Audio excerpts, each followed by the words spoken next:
December 2017. A damp, cold air enveloped the banks of the Skokomish River after a heavy rain, leaving the ground soggy and unstable patches of mud sliding into the murky water. The beam from field engineer Mark Ellison's flashlight swept across the eroded barren bank, cutting through the layer of earth that had been pulled down after 12 years of silence, and illuminated something no one in Mason County was mentally prepared to see. "Center, I need the coroner's team out here immediately. We may be looking at human remains." His voice echoed amid the sound of water lapping against rocks, adding even more weight to the already heavy atmosphere. What had started as a routine geological check after heavy rain had now turned into an entirely different situation, one that anyone who had lived here knew was connected to something specific, something that would reawaken the haunting questions that had lingered in Mason County since the spring of 2005. A set of skeletal remains exposed by the landslide, and right beside it, a deformed silver necklace chain, exactly the type of necklace Emily Reyes wore on the night she disappeared on her way home. For 12 years, Emily's disappearance remained an unanswered void, a lingering pain in a small Washington community. A kind, hard-working young woman who left the bus yard at the end of her shift and was never seen again. Her vehicle was found a few miles away, door open, driver's seat pushed back, signs that left her family and police in utter bewilderment. 2 empty chairs at the holiday table, 2 bedroom doors that her mother left open every night for years, as if waiting for her return. Before we continue this chilling story, take a second to subscribe and like the video. Your support helps bring these forgotten cases into the light, and the algorithm will make sure you don't miss any future videos. The discovery at Skokomish was not just the end of a heartbreaking missing person case. It was the first domino in a chain of events that would uncover secrets buried deep in Mason County for over a decade. Because when authorities finally identified a suspect and reopened the investigation, the person they faced was not an anonymous drifter or a stranger predator. It was someone the community knew, someone who had blended into life here, someone no one could have imagined harbored such a horrifying secret. The Emily Reyes case is not just a mystery revisited. It is proof of a family's unrelenting persistence, investigators who refused to let the file gather dust, and advances in forensic science that finally gave a voice to someone who had been silent for many years. It is also the story of a community torn apart. When Emily vanished, suspicion spread through neighborhoods like wildfire in the wind. Neighbors suspected each other. Friends turned their backs. Scattered clues exposed hidden cracks in a seemingly peaceful town, and those cracks would explode when the truth finally rose from the mud in 2017. What makes this case especially haunting is that the answer was always so close. The prime suspect had been interviewed in the original investigation, but still walked freely in the light, blending into the community for more than a decade. All that time, this person attended Emily's memorials, looked her parents in the eye, maintained an innocent appearance while hiding things no one could imagine. Where are you watching from today? Drop your location in the comments below. I always love knowing where these stories reach and how they connect us. Tonight, we'll go back to the early days of 2005, tracing the misdirected investigation, the mistakes that let the case fall silent, and the shocking discoveries that finally ignited the light of justice in one of Washington's coldest cases. This is a story of loss, persistence, deception, and justice delayed but never denied. March 2005, the town of Shelton in Mason County, Washington, sat amid the damp forests and cold lakes characteristic of the Pacific Northwest, where the life of the small community mainly revolved around schools, lumber mills, and the roads connecting residential areas to the town center. In that setting, Emily Reyes, 27 years old, a bus driver for the Shelton School District, lived with her husband David Reyes in a small house on Maple Glen Road. She was known for her regular habits, stable schedule, and lack of any unusual routines.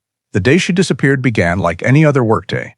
She left home at 6 a.m., completed her student pickup and drop-off routes, returned to the bus yard during breaks, and continued her afternoon shift. Around 7 p.m., Emily ran her final route of the day, dropping off the last students in the area south of Lake Isabella, then returned to the bus yard around 7 p.m. According to internal operations logs, after signing off on completing her shift, Emily left the yard in her green Ford Ranger, planning to drive home on her familiar route, which took only about 10 minutes. However, by 8:20 p.m., David realized Emily hadn't come home, completely out of character for her. He called multiple times, but her phone remained unreachable. By 8:45 p.m., David drove along the route from home to the bus yard, checking turns and side roads but finding no trace or anything unusual. Around 9:15 p.m., he expanded the search to the area near Lake Isabella, where Emily frequently passed, but still found no sign of her vehicle or her presence. The longer it went, the clearer the anomaly became. Emily never went anywhere without letting someone know, and she had no personal plans outside work. By 9:50 p.m., David returned home, consulted with family, and determined that their own search efforts had yielded nothing. Around 10:00 p.m., after nearly 2 hours without contact or any information, the family decided to call the Mason County Sheriff's Office, officially reporting that Emily Reyes, 27-year-old female, bus driver, had gone missing under unknown circumstances, marking the moment authorities began handling the case. Immediately after receiving the report from the Reyes family about Emily's unexplained disappearance, the on-duty unit of the Mason County Sheriff's Office opened a missing person file and dispatched a rapid response team to 118 Maple Glen Road to verify the situation. Upon arrival, officers noted that the house showed no signs of forced entry or disturbance. All doors were intact, no items appeared disturbed, and there was no evidence that Emily had returned home after leaving work. A check of her personal areas in the house revealed that her wallet, walking shoes, and other items she usually carried were still there, reinforcing the assessment that she had no plan to leave the house again that evening. After the initial on-site assessment, police took preliminary statements from David Reyes and family members present, focusing on the timeline of Emily's last workday, her recent state of mind, her usual travel schedule, and any possible personal conflicts. The family insisted there had been no unusual signs before Emily left the bus yard, and certainly no reason for her to deviate from her route home. The inability to contact her for nearly 2 hours led police to classify the case as high risk and requiring immediate search measures. Based on the statements and timeline established that night, the on-scene commander designated 3 priority areas for immediate checking. First, the area around the victim's home in an expanding radius to look for signs of movement or discarded evidence. Second, the entire route from the bus yard on Olympic YS to Maple Glen, including intersections with side roads where a vehicle could be blocked or approached unexpectedly. And third, the area along Lake Isabella, which was Emily's familiar route when leaving the yard in the late afternoon, and a stretch with poor lighting. After identifying these 3 priority zones, personnel were divided into teams. One team checked the perimeter around the home using lights and observation equipment. One team patrolled the main route while noting vehicle movements around the time of disappearance, and the remaining team approached the lake area to look for any traces related to the victim's final journey. Meanwhile, the coordination unit requested additional road patrol units to stop and check suspicious vehicles and notified area hospitals and emergency stations to verify any admissions involving a woman of similar age. Once the 3 priority routes were set and personnel were in position, all initial operations were documented on an operational map, including start times, priority directions of travel, and points to be flagged for follow-up in subsequent hours. Establishing the initial scene allowed authorities to move to a systematic search and verification of each area based on the last known time and information gathered that night.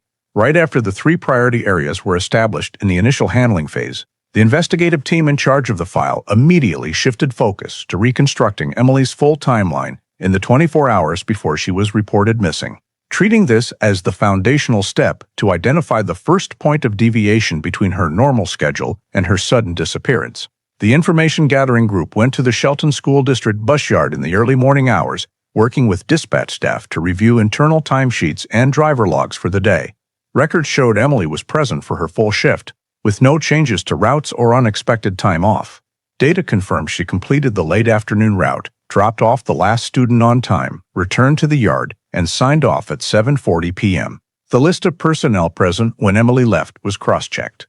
About 4 other drivers remained, but none reported anything unusual. Verification of her departure time was supported by automatic time clock records and internal supervisor logs, giving investigators a highly reliable initial timeline anchor. The timeline analysis team then measured the distance from the bus yard to the victim's home, determining that under normal traffic conditions, Emily would take only about 10 minutes to drive home, meaning her failure to arrive by 8:20 p.m. represented a significant enough deviation to consider possible interruption en route. During this window, the camera review team was assigned to check any operational public recording devices around 2005, mainly a convenience store near the Olympic YS intersection and a repair shop camera a few hundred feet away. Although camera systems at the time were low quality with limited angles, Technicians noted that around 7:43 p.m., a vehicle roughly the size of a pickup truck appeared in frame. The resolution did not allow identification of license plate or color. No additional image data existed along this route, forcing investigators to rely on other sources to complete the timeline. At the same time, the Communications Analysis Unit extracted Emily's mobile phone call logs for the workday. They recorded one incoming call at 7:20 p.m. That lasted a few seconds and went unanswered from an unknown number not in her contacts. Since the call occurred before she left the yard, it showed someone had tried to contact her right at the end of her shift, creating a potential data point to check whether the caller was connected to her travel route. Aside from this call, no other messages or unusual activity occurred all day, reinforcing the assumption that Emily's schedule proceeded normally until she left work. The team contacted coworkers from the same shift and learned that Emily showed no signs of stress or unusual emotion, nor did she mention plans to meet anyone after work. One coworker recalled that Emily left the yard quickly after signing out, consistent with her habit of wanting to get home soon after a long afternoon shift. This information reinforced the conclusion that the disappearance did not stem from a personal plan, but occurred after Emily began driving home. The analysis team continued building a detailed timeline, marking the gap between 7:40 p.m. and 8:20 p.m. And the 40-minute window considered the period when the main event occurred, with an expected travel time of only 10 minutes. That left up to 30 minutes of unexplained deviation, unless an external factor intervened. This timeline was entered into the case file as the reference axis for comparing all location, weather, and witness data, allowing subsequent investigative steps to proceed from a unified timeline, minimizing discrepancies and maintaining consistency in determining the cause of Emily Reyes's disappearance. Based on the established timeline with the last confirmed point being Emily's departure from the bus yard at 7:40 p.m., and the 40-minute unexplained period before family began searching, the investigative team shifted to analyzing the route to identify the highest risk areas and points along the path where unwanted approach was most likely. The first step was mapping 3 possible routes Emily could have taken home. The first was straight along Maple Glen Road from the bus yard to the residential area, the shortest route, usually with fairly steady traffic in the early evening.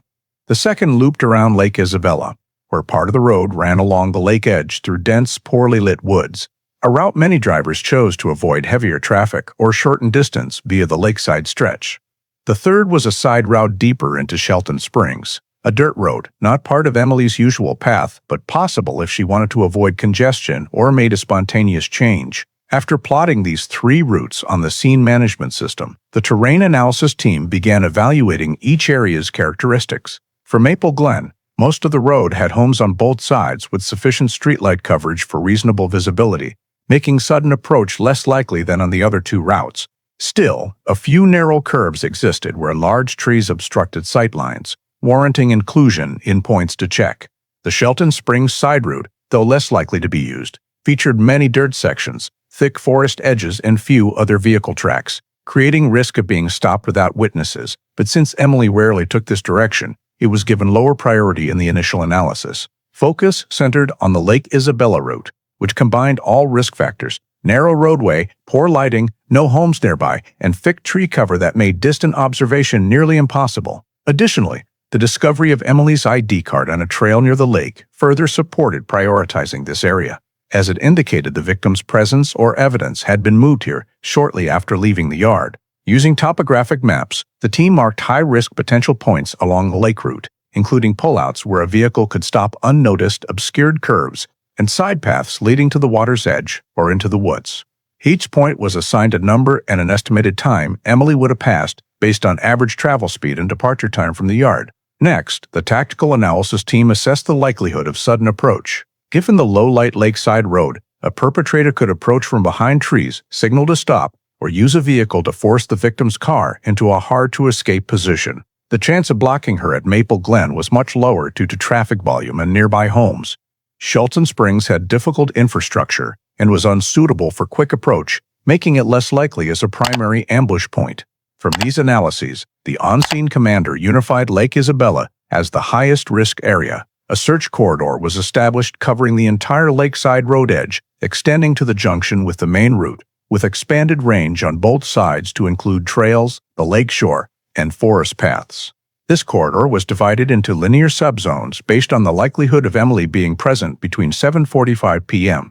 and 8:10 p.m., the window identified as when she was most likely to have passed through the lakeside area. Search and evidence collection units were assigned to each subzone with the goal of sweeping terrain, documenting vehicle traces, checking possible stop or four-stop locations, and searching for any objects potentially related to Emily's final moments before disappearing. After the search corridor along the Lake Isabella route was established and subzones assigned to search personnel, the community information team was redeployed to the residential area around Maple Glen Road to gather additional statements from residents near the victim's home, aiming to further solidify the timeline and more precisely pinpoint the start of the missing window. In the first interview, one household reported they had not seen Emily or any vehicle matching hers between 7:50 p.m. and 8:10 p.m. But they did recall hearing a strange sound like a hard car door slamming coming from the main road around 8:00 p.m. Police asked for more detail on the sound, including direction and volume, and although the reporting party could not pinpoint the exact vehicle or location, the timing aligned with when Emily should have reached home. This made the data noteworthy and was recorded as the first suspicious audio signal. Another witness living farther down Maple Glen stated that around 8:00 p.m., they saw an unfamiliar vehicle parked on the shoulder for a few minutes before driving off toward Lake Isabella. Due to low light and distance, the witness could not identify the color or occupants, only describing it as a mid-sized pickup truck of an unfamiliar model in the area. Investigators noted this information and cross-referenced it with the reported unusual sound, recognizing that the period from 88 to 1:02 p.m. to 8:02 p. could align with events causing Emily to stop continuing home.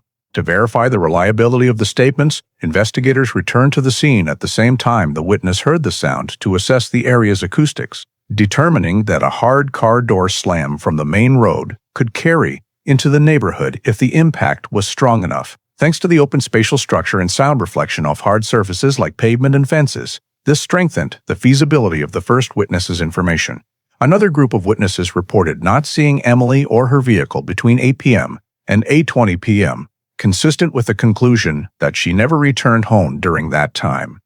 When compiling all statements, the analysis team observed they clustered around 8:20 p.m. to 8:15 p.m., the period when abnormal events were reported, including the loud sound and the appearance of the strange vehicle. With two independent sources reinforcing the same time frame, authorities decided to adjust the official timeline, designating 80 kill to 8:15 p.m. to 8:15 p.m. as the victim's disappearance window instead of the broader range used in earlier analysis. Narrowing this timeframe was a significant advance because it allowed direct comparison with the period when Emily was likely passing high-risk points on the Lake Isabella route, already marked in the search corridor.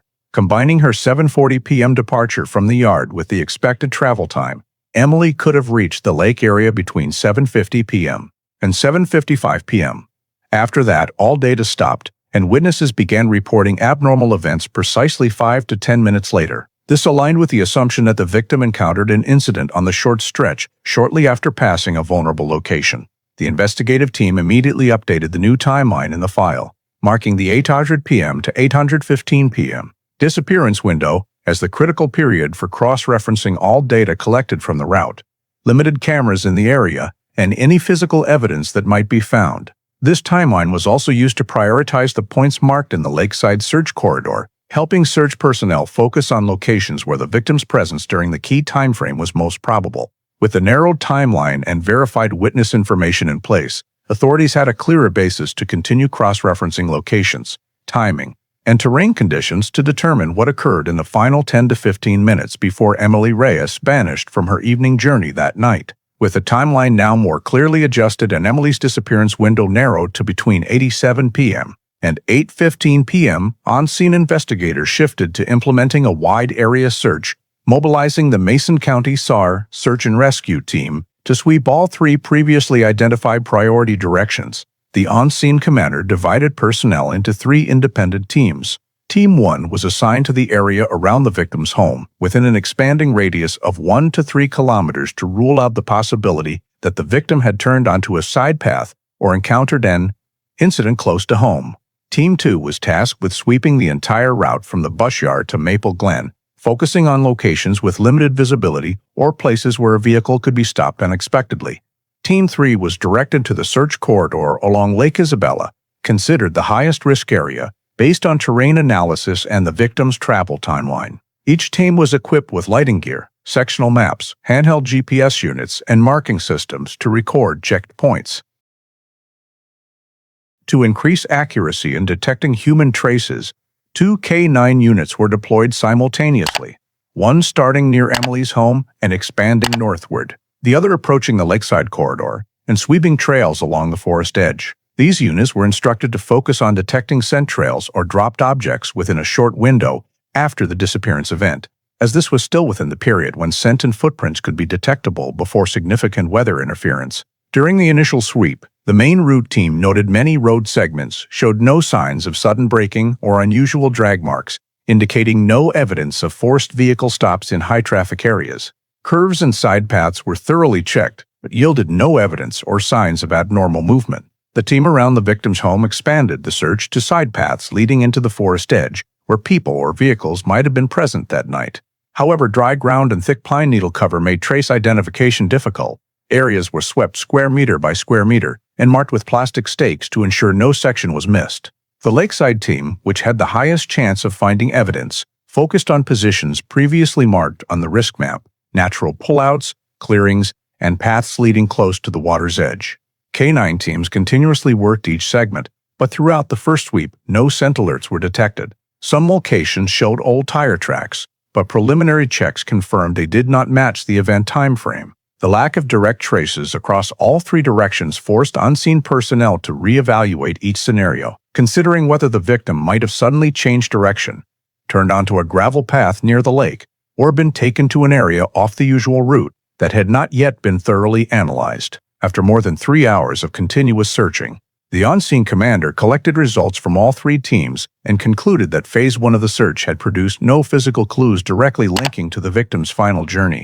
Although the audio clue and the sighting of an unfamiliar vehicle near Maple Glen Road had helped narrow the time window, the absence of evidence close to the victim's home or along the main route suggested the event leading to Emily's disappearance most likely occurred in an area outside residential visibility and with low probability of witnesses. In a quick on-site briefing, the SAR commander and investigative team agreed that the search perimeter needed to be expanded not only farther along the lakeside road, but deeper into the forested area west of Lake Isabella, where numerous small trails and more complex terrain existed compared to the forest edge already checked. Teams also recommended switching to a broadband search pattern, evenly distributing expansion directions to cover a larger area in a shorter time. Concluding Phase 1 without direct traces was seen as a clear indicator that the operation must move to an expanded phase with greater scope and more intensive methods to continue pursuing the final point in Emily's journey before she was completely lost within the confirmed narrow timeframe. As the expanded search phase was just getting underway, and SAR teams began pushing deeper into the forested area west of Lake Isabella, one team in Subsector 3, responsible for sweeping a cross-cutting trail along the lake slope, recorded the first suspicious signal since the search campaign began. Near midday the following day, while sweeping along a narrow dirt path leading from the lake edge into deeper forest, a SAR member spotted a small object on the ground with a color distinct from the surrounding mud and pine needles. Approaching and collecting it according to standard protocol, the team confirmed it was a plastic ID card from the Shelton School District, bearing Emily Reyes's name and photo matching the details provided by family in the missing person report. The evidence location was right at the trail's edge, about 200 meters from the lakeside road, a spot only accessible on foot or by small vehicle, indicating the item could not have arrived there randomly. Immediately after confirming the item as the victim's identification, the SAR team notified on-scene command and established an 8 to 10 meter security perimeter around the discovery point for preliminary processing per protocol. Members used marking rods, plastic stakes, and boundary tape to cordon the area, while photographing both wide-angle and close-up views of the card's position on the ground for later analysis. Soil directly beneath and around the card was visually inspected to determine whether it had been windblown or fallen naturally from above. But its secure placement in the middle of thick dirt path, unaffected by lake breezes, strongly suggested the item had been dropped or dislodged during movement. The technical team documented the trail direction, terrain slope, surrounding tree canopy density, and any signs that could help identify where someone had stood or moved nearby, although no additional clear traces were found at that time. After completing the initial cordon and documentation, the SAR commander ordered an immediate wider check, expanding the search radius to 30 meters in all 4 directions, with priority on the 2 trail branches leading deeper into the forest and back toward the lake. K9 units were brought in to sweep the area in hopes of detecting residual scent if the ID had been dropped close to when the victim was present. However, thick leaf litter and the large number of searchers somewhat degraded scent quality, yielding no clear alerts. Nevertheless, the discovery of Emily's first personal evidence was a major milestone, proving she had been present or brought to this area in a time frame close to her disappearance. On-scene investigators plotted the evidence location on the event map, recorded precise GPS coordinates, and cross-referenced it with the established timeline, thereby narrowing the road segments the victim may have traveled or been taken through before the 8:07 p.m. to 8:15 p.m. window. Because the trail where the ID was found did not lie on the direct route between the bus yard and Emily's home, its presence there implied 2 possibilities. The victim had voluntarily left the main route in a direction outside her normal habits, or she had been forcibly redirected at a point along the lakeside road and taken to this trail. From a field perspective, the ID's location fell squarely within the high-risk zone, assessed as vulnerable to sudden approach due to obstructed visibility from both the road and lakeside, combined with narrow terrain and little foot or vehicle traffic. When the evidence was integrated into the map, the on-scene commander noted that the discovery point sat roughly midway between 2 previously marked high-potential interaction or collision spots, further elevating the significance of this trail. Following the new directive, search teams continued expanding along both trail branches, looking for any additional dropped items, such as fabric scraps, footwear impressions, papers, or small objects possibly belonging to the victim. The ID discovery was immediately transported to Central Command for cold evidence preservation to prevent degradation of any remaining scent or trace evidence. Although no further direct evidence was found in the short time immediately after, this new data compelled investigators to revise their assessment of Emily's final journey. Because the item was personal and located off her normal route home, it reinforced the conclusion that the victim had been present or taken to the trail area near Lake Isabella, making this location the new focal point for the entire search perimeter. Immediately after Emily's ID card was confirmed as the first piece of evidence and its discovery location was plotted on the event map, the investigative team expanded the sweep northeastward along the search corridor to cross-check various lake area access and exit points, particularly routes connecting to major roads. While checking connecting segments between trails and county roads, a road patrol unit reported an abnormally parked light truck in a narrow clearing adjacent to a side road running from Lake Isabella toward the northern Shelton residential area. Upon approach, the patrol team confirmed the vehicle was a dark green Ford Ranger, matching the vehicle Emily used daily and described by family in the missing person report. The truck was angled off the roadway, rear-facing the forest and front, pointing toward the dirt exit, parked in a manner that appeared hasty rather than intentional. Preliminary exterior inspection showed the driver's side door slightly ajar, with no signs of forced entry or lock damage, but no keys were found on the seat, in the ignition, or in any usual cabin location. This immediately raised the possibility that the driver had intentionally left the vehicle and taken the keys, or that the victim was no longer capable of operating the vehicle from the moment it left the main route. To verify further, on-scene personnel fully opened the door per protocol and conducted a rapid interior assessment. The driver's seat was adjusted significantly farther back than the position Emily typically used. Based on family information, that she was of average height and kept the seat close to the steering wheel for better visibility. The current position suggested the most recent driver was considerably taller or preferred sitting farther from the wheel. This strengthened suspicion that Emily had not driven the vehicle to the discovery site. Other cabin detail seat pockets, center console, and passenger area showed no major disturbance, but the ajar door indicated whoever left did not care about securing the vehicle or concealing it.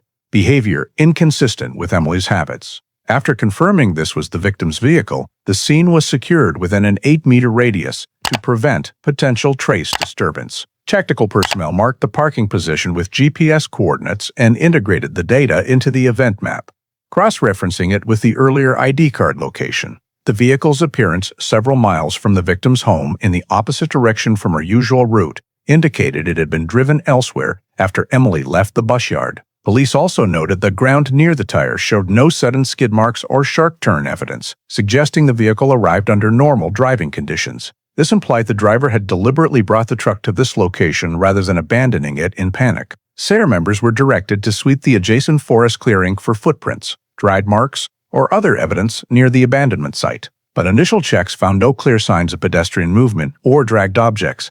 Moist soil and leaf litter cover allowed impressions to fade quickly, complicating identification. Inside the cabin, technicians noted no purse or personal items belonging to Emily beyond routine registration papers and miscellaneous items that appeared to always remain in the vehicle.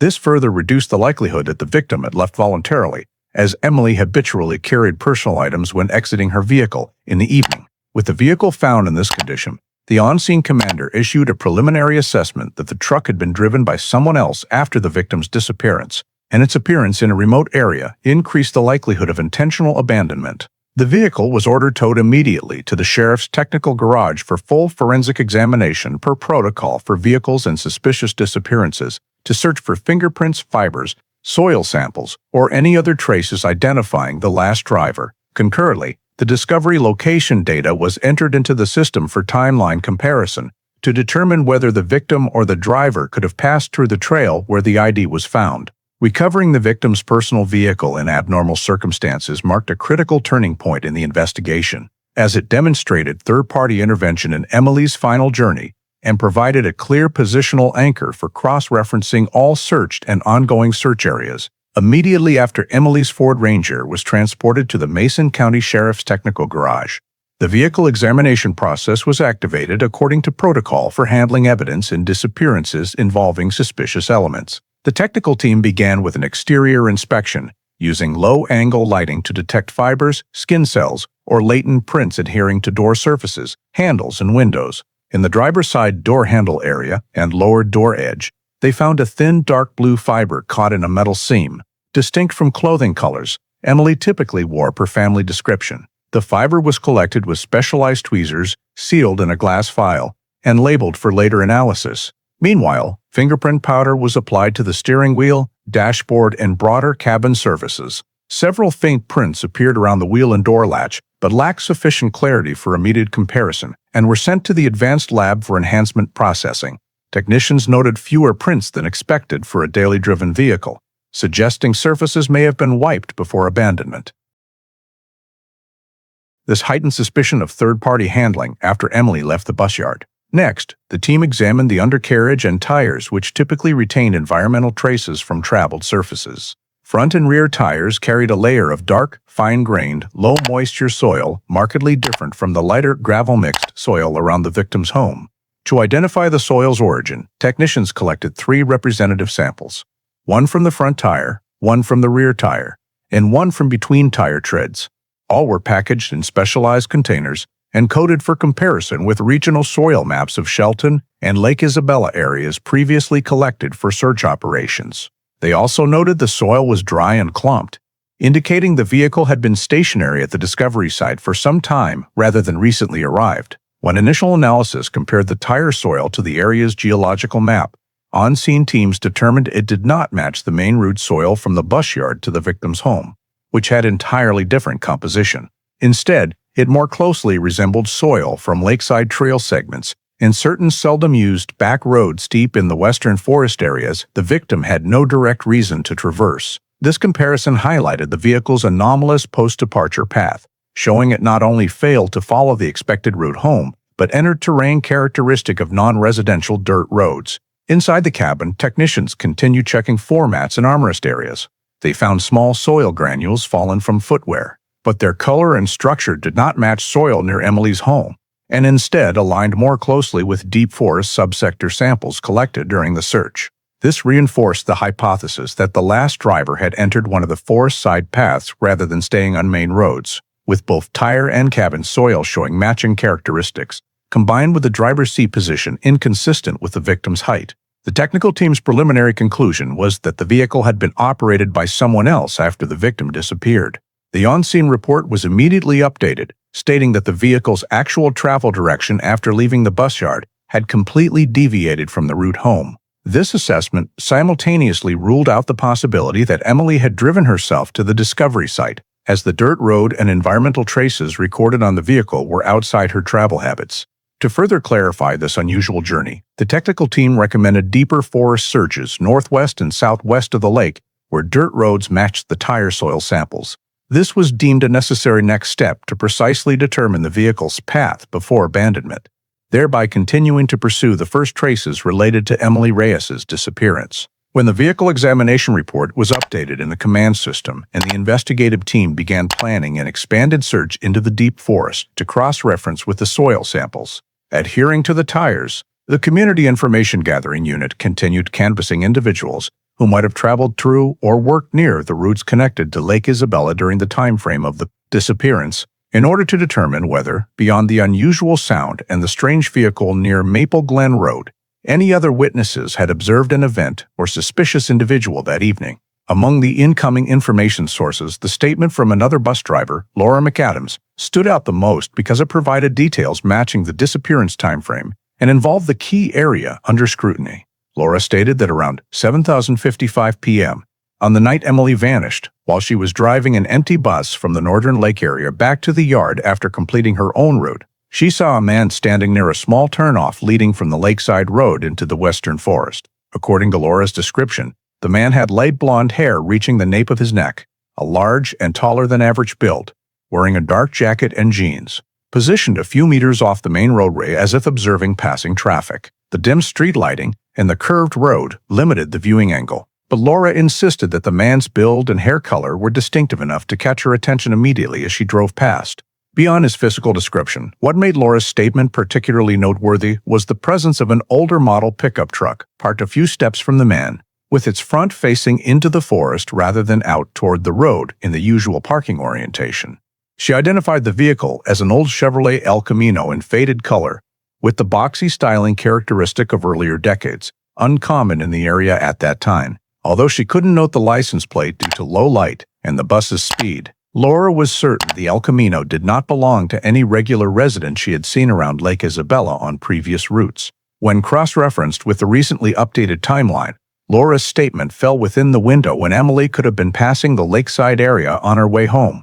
This prompted the analysis team to temporarily classify the data in the high reference value category, since the appearance of an unfamiliar individual and an unfamiliar vehicle right on the high-risk route during the time frame matching the disappearance window could be a relevant factor. Nevertheless, in a brief meeting held immediately after the statement was entered into the system, Investigation Commander emphasized that there was still no evidence showing the blonde man or the El Camino had direct contact with the victim, and while the timing aligned, the statement remained purely observational information, not evidence of criminal conduct. Furthermore, Laura had not seen Emily's green Ford Ranger as she passed by, so police could not yet establish a clear link between the suspicious subject and the victim's vehicle. Therefore, although the data was recorded and flagged on the event map for follow-up, the investigative team decided not to prioritize this lead in the current phase, instead continuing to focus on route analysis and environmental traces obtained from the victim's vehicle. Despite the low priority level, Laura's statement was still included by investigators in the list of information to revisit when new data emerged, because many past missing persons cases have shown that seemingly minor details can become critical links once other elements surface. While the data was being entered, the event mapping unit plotted the location where Laura encountered the blonde man, cross-referencing it with the ID card discovery site and the victim's vehicle location, noting that all 3 points lay along the perimeter around Lake Isabella, but did not yet form a clear linear sequence. The appearance of an unknown subject near the search corridor prompted SAR teams to pay attention to this area during the forest expansion, but due to the lack of evidence showing any seizure or approach of the victim, the information remained at the suggestion level. At the conclusion of the statement intake process, the investigative team placed the data into the peripheral observation category and continued implementing the already proposed expansion search plan, keeping the details about the blonde man and the El Camino as a detail that could regain importance if examination results or search findings showed similarities to Laura's description, while the investigative team continued compiling information from bus driver Laura McAdams' statement and marking the location of the blonde man and the El Camino on the map. The Community Information Intake Unit unexpectedly recorded a new development that did not originate from the physical scene but from communications sent to individuals connected to the victim. Just 2 days after Emily's Ford Ranger was found, the Shelton School District Office reported receiving an anonymous letter sent through the mail, implying that Emily's disappearance was not random, but stemmed from personal issues between her and an unidentified man. The letter's content did not make direct accusations, but used suggestive language, hinting that the victim may have been involved in a personal relationship that caused conflict and that this led to an unexpected outcome on the night of the incident. The letter was unsigned, showed no identifying marks of the sender, and was written in uniform but crude block capital letters, making origin difficult to trace. Within hours of the first letter being reported, the Reyes family also notified police that they had received a similar letter with nearly identical content, but in a more direct tone, emphasizing that everyone should look back at what happened within the family and understand that Emily was not simply a missing person victim. The deliberate focus on internal family dynamics made the letter disruptive to the investigation, especially since police have still found no decisive physical evidence beyond the ID card and the abandoned vehicle. When working with the anonymous letters, investigators noted that the content made no reference to any factual details already released about the disappearance, instead focusing on suggesting an emotional motive or personal conflict that the sender believed police should examine more closely. This led to the hypothesis that the writer might be intentionally steering the investigation toward the victim's personal relationships rather than spatial elements such as the route, terrain, or the appearance of the blonde man reported by witnesses. Following standard protocol, authorities could not ignore any information source, even anonymous letters, so a small team was temporarily assigned to collect, record, and categorize the letter contents while contacting the post office to verify postmarks, origin locations, and mailing timestamps. However, the letters being sent from a large postal code area, with no specific identifiers, made tracing the sender nearly impossible in the early stages. In the subsequent evaluation meeting, the investigation commander requested a temporary partial shift in focus to analyzing the victim's personal relationships, including family ties, work interactions, and any social contacts that could have caused conflict. Because if the letter writer intended to mislead or was hinting at something real, completely dismissing this direction might cause investigators to overlook critical information. Thus, although there was no verified evidence that the letters were directly related to the disappearance event, they were treated as a source capable of influencing the direction of analysis. Nevertheless, the technical team leader emphasized that anonymous letters did not meet the standard for physical evidence, and therefore had to be kept separate from the real scene data group to avoid compromising the objectivity of environmental, trace, and timeline analyses. The letters were subsequently packaged, sealed, and placed into an independent evidence group with separate designations to ensure they were not mixed with physical items collected from the scene, such as the ID card or tire soil samples. Although the authenticity of the letter contents remained doubtful, their emergence still impacted the tactical meetings of the investigative force. The fact that someone proactively sent letters suggesting a personal motive rather than providing specific information about the event or possible victim locations forced investigators to consider the possibility that the sender was deliberately creating assumptions or injecting subjective elements to derail the investigation from its focus on physical evidence. However, given the case's attention in the community and the potential for any information to become a lead when cross-referenced with scene data, the commander decided to temporarily broaden the investigative direction per the letter's suggestions, while clearly noting in the file that this consideration did not replace the primary analyses based on physical evidence. Thus, the emergence of the series of anonymous letters caused the investigative process to begin branching, forcing authorities to examine the additional factor of personal motive alongside the ongoing terrain and behavioral analyses. After the anonymous letters began appearing and their contents repeatedly suggested that Emily's disappearance might stem from personal conflict, the investigation commander assigned an independent team to review the victim's entire relationship network to determine whether any conflicts in the period leading up to the event were severe enough to potentially lead to harmful actions. The first step for the team was to work with the Shelton School District to examine daily workplace relationships where Emily interacted directly with coworkers and supervisors. Principal Mark Ellison, head of the bus route management department, was invited for questioning to provide information on schedules, personality, and Emily's relationships with other staff. In the preliminary interview, Hollister described Emily as a reliable employee who was consistently punctual and caused no internal issues. He also affirmed there had been no recent tense conflicts between Emily and coworkers. However, because his name appeared in one anonymous letter implying the victim may have been involved in personal issues at work, investigators were compelled to examine additional surrounding data for accuracy. They reviewed personnel files, internal emails, work schedules, and recent meetings, but found no signs of abnormal behavior or internal disputes that could indicate a harmful motive. Beyond the principal, the team continued interviewing coworkers from Emily's shift. Some reported that in the weeks before her disappearance, Emily seemed more stressed than usual, but did not share specific reasons. One driver recalled Emily mentioning being bothered by an old acquaintance, but she avoided naming the person and did not elaborate on the extent of the issue. These vague data points prompted investigators to expand the review list to individuals outside the workplace, but connected to the victim in the preceding year. When examining personal relationships, investigators discovered the name Paul Harker, ex-husband of Emily's sister, who had a history of serious past conflict involving family disputes.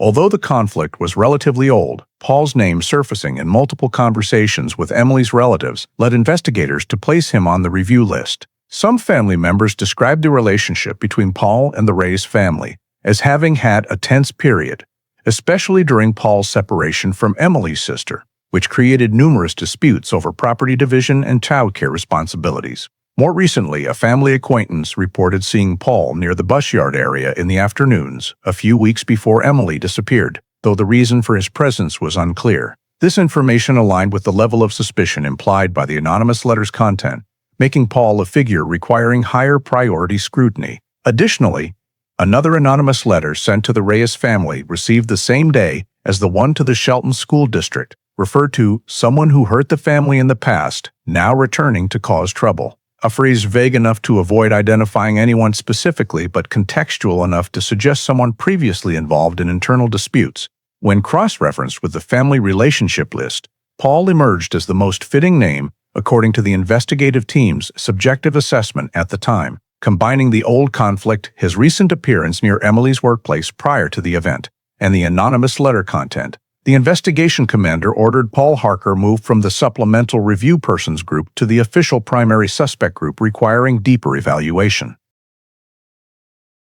The investigative team compiled a question list and gathered background information on Paul, including his current residence, employment history, financial status, and any recent events likely to cause stress. They also searched for legal documents related to the family dispute between Paul and Emily's sister to determine whether there were elements of threats, violent behavior, or information indicating prolonged hostility.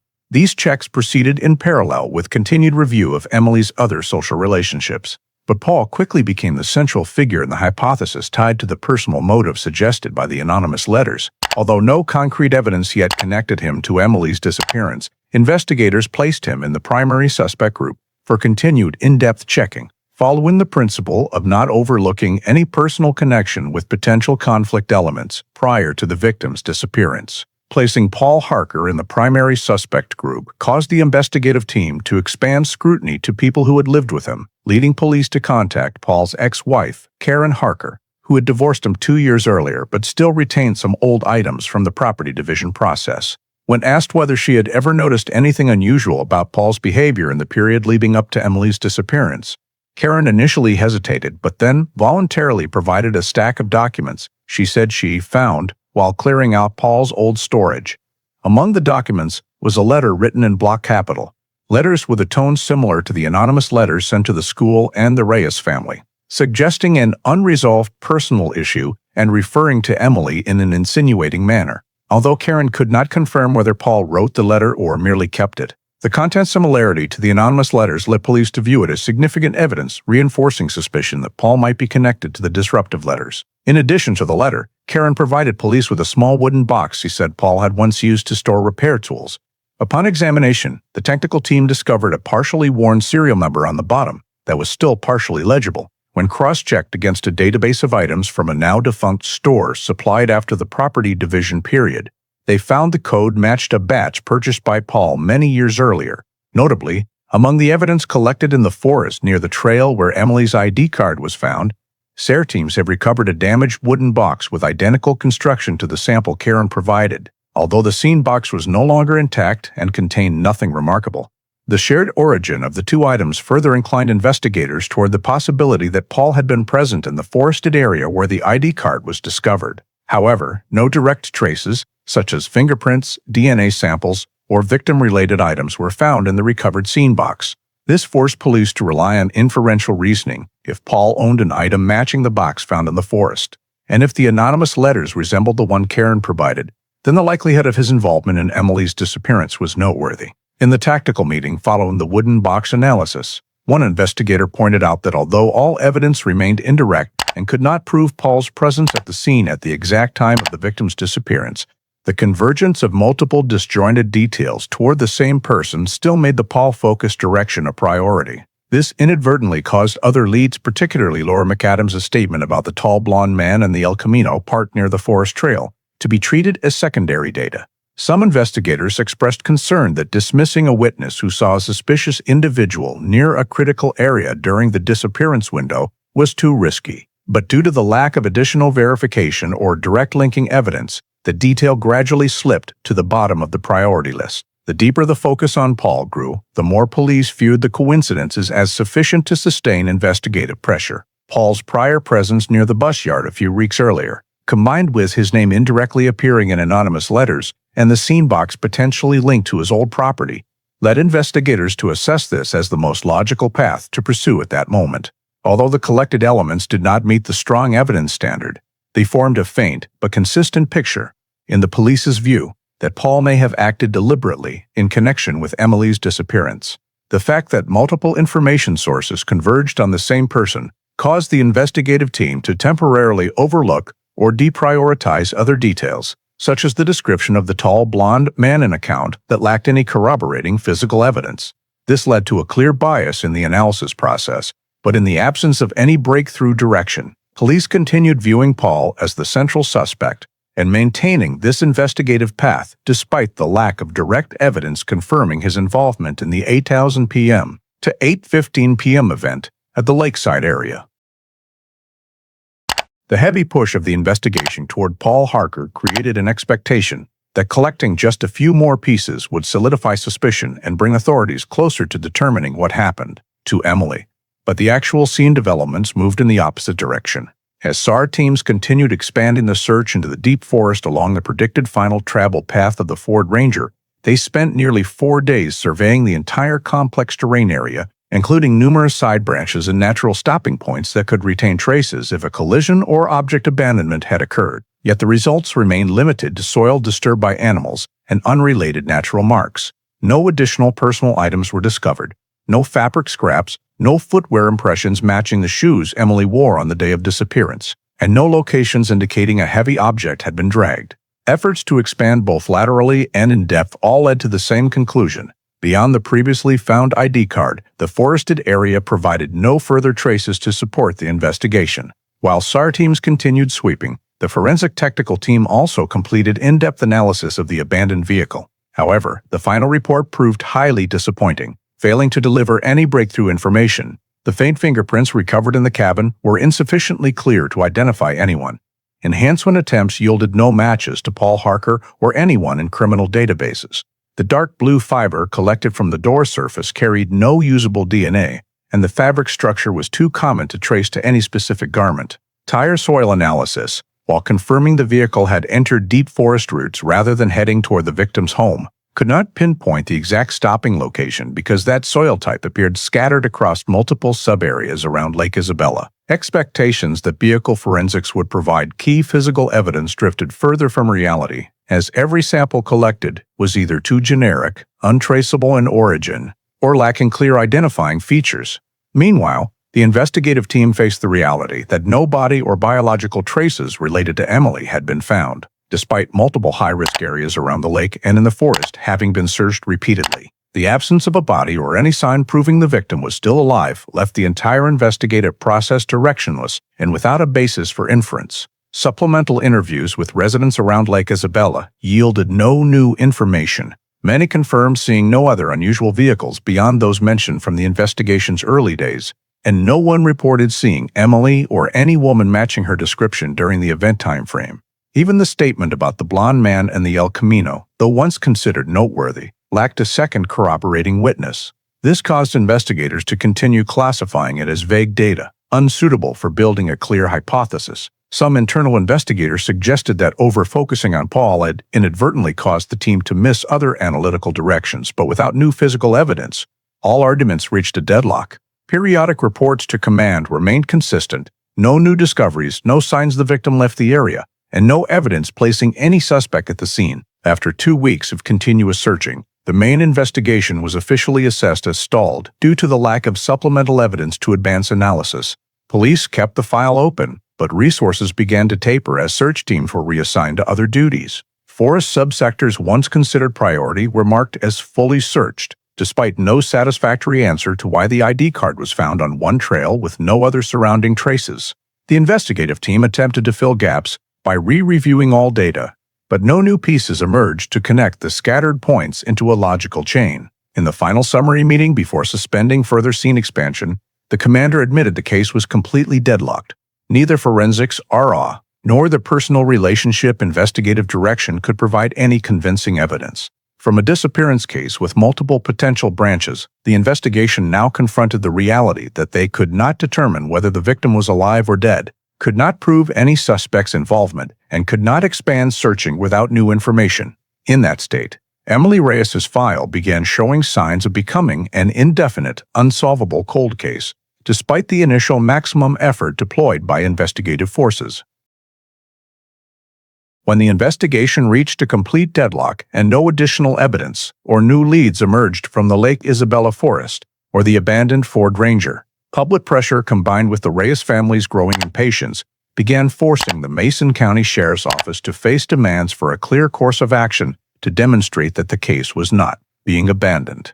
In that context, Paul Harker had become the central focus of suspicion for many months due to the appearance of the anonymous letters, the wooden box whose serial number matched a batch he had once purchased, and his old family conflicts with the Reyes family leading the investigative team, despite lacking direct evidence, to still regard him as the only individual with a chain of inferentially matching elements. In early 2006, after numerous internal meetings and a complete re-review of the file, the Mason County prosecutor decided to issue an arrest warrant for Paul based on the collection of circumstantial evidence deemed sufficient in combination to prove involvement in the victim's disappearance, even though in reality no document or physical evidence pinpointed the specific time, location, or method that led to Emily's vanishing. The investigative team presented that the anonymous phone calls, anonymous letters, the forest wooden box, and the prior family disputes formed a pattern of suspicious behavior. And although a clear motive could not be established,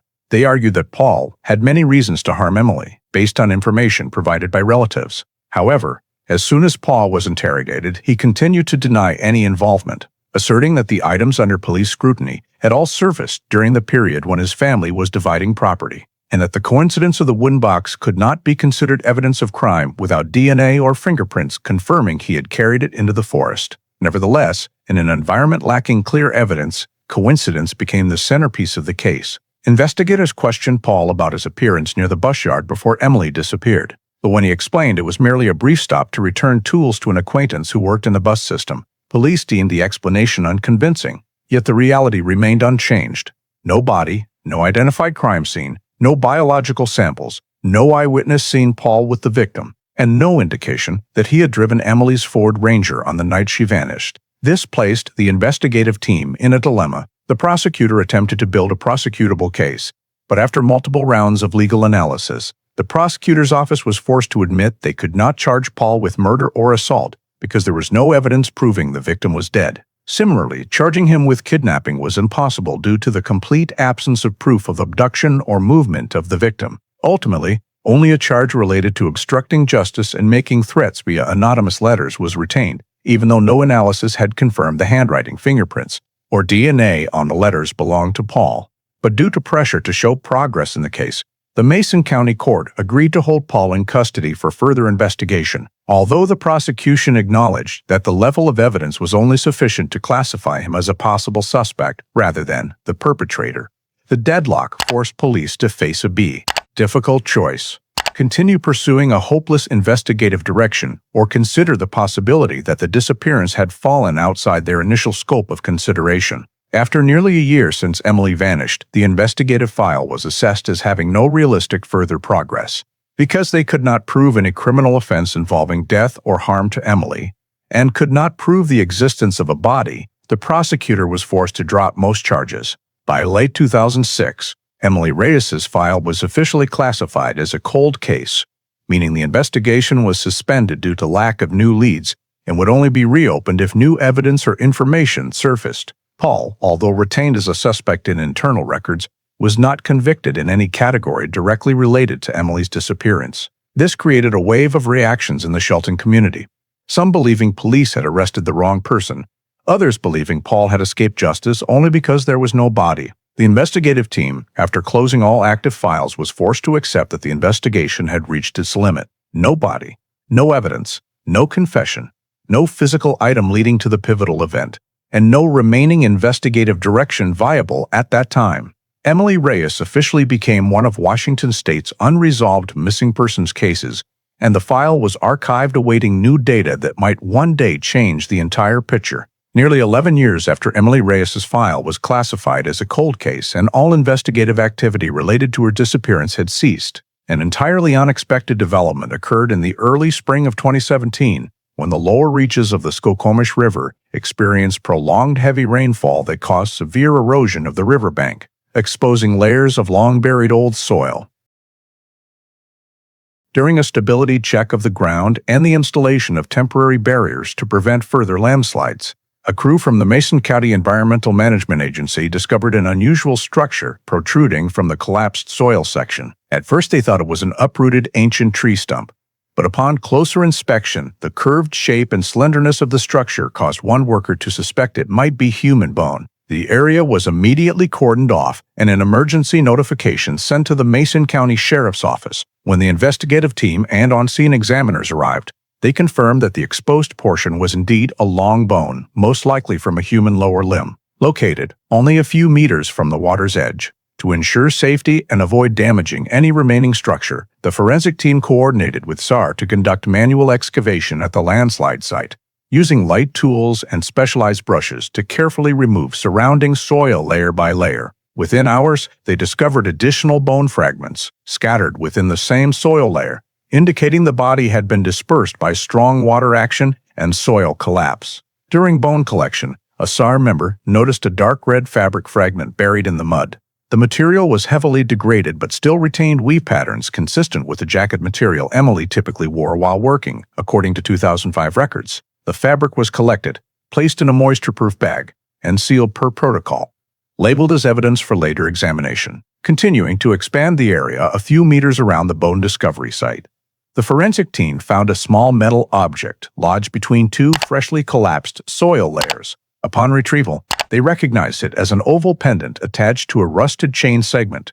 The metal edge was worn but still showed a simple engraved pattern. Although no lettering or name was inscribed, the item matched the description provided by family of the necklace Emily had worn since high school. The investigative team immediately recorded the pendant's location on the scene map and determined the radius for expanded excavation to recover as much of the skeletal remains as possible. Once the quantity of recovered bone was sufficient for preliminary identification, the forensic group decided to transport the entire set of remains, along with the fabric fragment and necklace, to the county forensic lab for analysis of bone structure, sex determination, age estimation, and time since death assessment. The discovery of remains near the Skokomish River was immediately logged as the first potentially related event to the Emily Reyes cold case since 2006. Although at that moment investigators could not yet confirm the skeleton's identity. However, given the geographic proximity, not far from where Emily's ID card was found near Lake Isabella, via forest paths, investigators understood that this find could alter the status of the entire file. For that reason, all collection procedures were carried out with the highest caution, from photographing every angle of the eroded layers to documenting the scattered positions of the bones, ensuring that any possible clue was fully preserved for the next stage of analysis. As the complete set of remains was loaded onto a specialized vehicle and left the scene, the forensic team commander noted in the log that the Skokomish River landslide area required re-evaluation for geological stability. to determine whether additional bone portions or evidence might still be buried or had been carried farther downstream by water. This event, though unexpected, marked the first time since Emily's disappearance that authorities possessed sufficiently strong physical evidence to open a new analytical direction for a case that had been stalled for over a decade. Immediately after the skeletal remains, fabric fragment and pendant recovered from the Skokomish River bank were transferred to the Mason County Forensic Lab. The examination team began the analysis phase to identify the skeleton and assess cause of death. Long bones, pelvic bones, and teeth were cleaned, dried, and categorized for anthropological comparison. The pelvis and dental structure quickly indicated the remains belonged to an adult female aged 25 to 35, matching Emily Reyes's age at her 2005 disappearance. However, for a definitive conclusion, the forensic team extracted a DNA sample from the femur, a bone part that typically retains organic material longest under natural burial conditions. This DNA sample was then sent to the state-level lab for comparison against reference samples collected from Emily's personal items still held in the cold case file. The extraction process took nearly a week due to severe bone degradation, but when the final results were returned, the report confirmed an absolute match to missing person identification standards, leaving no doubt the skeletal remains were those of Emily Reyes. The DNA confirmation immediately transformed the 12-year-old missing person case into an official homicide investigation. With identity confirmed, the forensic team shifted to cause of death assessment based on the skull, the part least disturbed by people or water flow. After reassembling the skull fragments, examiners discovered a large depressed area on the left rear portion of the cranium, with radiating fracture lines in a fan pattern characteristic of a heavy impact from a hard object. Based on the force application pattern, the examiners ruled out injury from falling onto rocks during water transport, as the fracture structure indicated a directed, focused impact inconsistent with natural collision injuries in a landslide environment. Instead, forensic experts concluded that Emily had been struck forcefully on the head with a hard-surfaced, medium-sized object sufficient to cause skull fracture and immediate unconsciousness. This meant the victim had been assaulted rather than involved in an accident. Moreover, analysis of soil layers adhering to the bone fragments showed the body had been buried in a relatively fixed location for a prolonged period before being exposed by the landslide, refuting a hypothesis that the victim had been carried to the discovery site by floodwaters after heavy rain. Even more significant, bone attrition patterns and soft tissue decomposition levels allowed the forensic team to estimate time of death as approximately 10 to 12 years prior, aligning precisely with the night Emily disappeared in 2005. This confirmed that the victim died on the day she vanished, rather than being held elsewhere, before being taken to the forest or washed downstream after many years. When the complete report was delivered to the Mason County Sheriff's Office, the investigation commander understood that the entire set of hypotheses from 2005-2006 needed to be re-examined from the beginning. Establishing that Emily was killed on the night she disappeared invalidated prior inferences based on the assumption, no body, not prove crime. The heavy skull impact, combined with the body being concealed in a remote area, completely ruled out self-inflicted accident, turning the case into intentional homicide. The forensic report also emphasized that the head injury's force pattern was consistent with a handheld implement, such as a hammer, metal pipe, or similar object, rather than a vehicle strike. This eliminated the initial hypothesis that Emily might have been forced into a vehicle and then involved in an accident or collision. The fabric fragment and pendant found beside the remains further reinforced the conclusion that the body was deliberately buried rather than transported by water. The time of death alignment with the 2005 night also invalidated the prior police conclusion that there was no evidence the victim was dead, meaning all legal and investigative evaluations based on that assumption needed re-examination. Thus, the 2017 forensic report officially confirmed that Emily Reyes was the victim of homicide, that death occurred on the night she disappeared, and that her body had been concealed near the Skokomish River until natural erosion exposed it. This discovery immediately required the complete reevaluation of all 2005 hypotheses, suspect assessments, and analyses from the case's outset, creating an urgent need to revisit every detail that had been overlooked or misjudged in the early stages. The forensic report confirming the skeletal remains as Emily Reyes and showing severe skull trauma transformed the 2005 disappearance into a homicide case. compelling the Mason County Sheriff's Office to transfer the file to a new investigative group composed of experienced Major Crimes Unit detectives to re-examine the decade-plus stalled data. The new team began with a comprehensive review of the original file, identifying procedural shortcomings in 2005 operations, particularly the excessive focus on suspect Paul Harker despite the lack of direct evidence, while downplaying or deprioritizing other scene elements, such as the statement about the blonde man near the trail or the appearance of the El Camino details that should have been deeply pursued rather than superficially noted and dismissed. Upon re-reviewing scene verification reports, the new team noted several critical points that had been undervalued at the time, such as the victim's ID card appearing in the forest without accompanying soil sample comparison, footwear impression analysis, or movement trajectory reconstruction, preventing the old team from determining whether the victim was taken into the forest or controlled right on the lakeside road. Another procedural error was that the 2005 examination of the Ford Ranger was limited to basic trace collection without employing advanced methods such as microfiber scanning, organic compound extraction, or surface protein sampling techniques available at the time but not fully implemented, causing potential third-party traces in the vehicle to be missed. More critically, the new team determined that the exclusion of other suspects beyond Paul Harker was based almost entirely on inference rather than evidence, leading to a serious mistake when the entire investigation was oriented around Paul despite no physical evidence or timeline data proving his presence in the lakeside area on the night Emily disappeared. Accordingly, the new team compiled a comprehensive re-examination list starting with physical evidence, including tire soil samples, the dark blue denim fiber from the driver's door, the trail-deposited ID card, and the forest-recovered wooden box. All were transferred to the modern forensic lab for reanalysis using current technology, with the goal of tracing origins, determining retention time,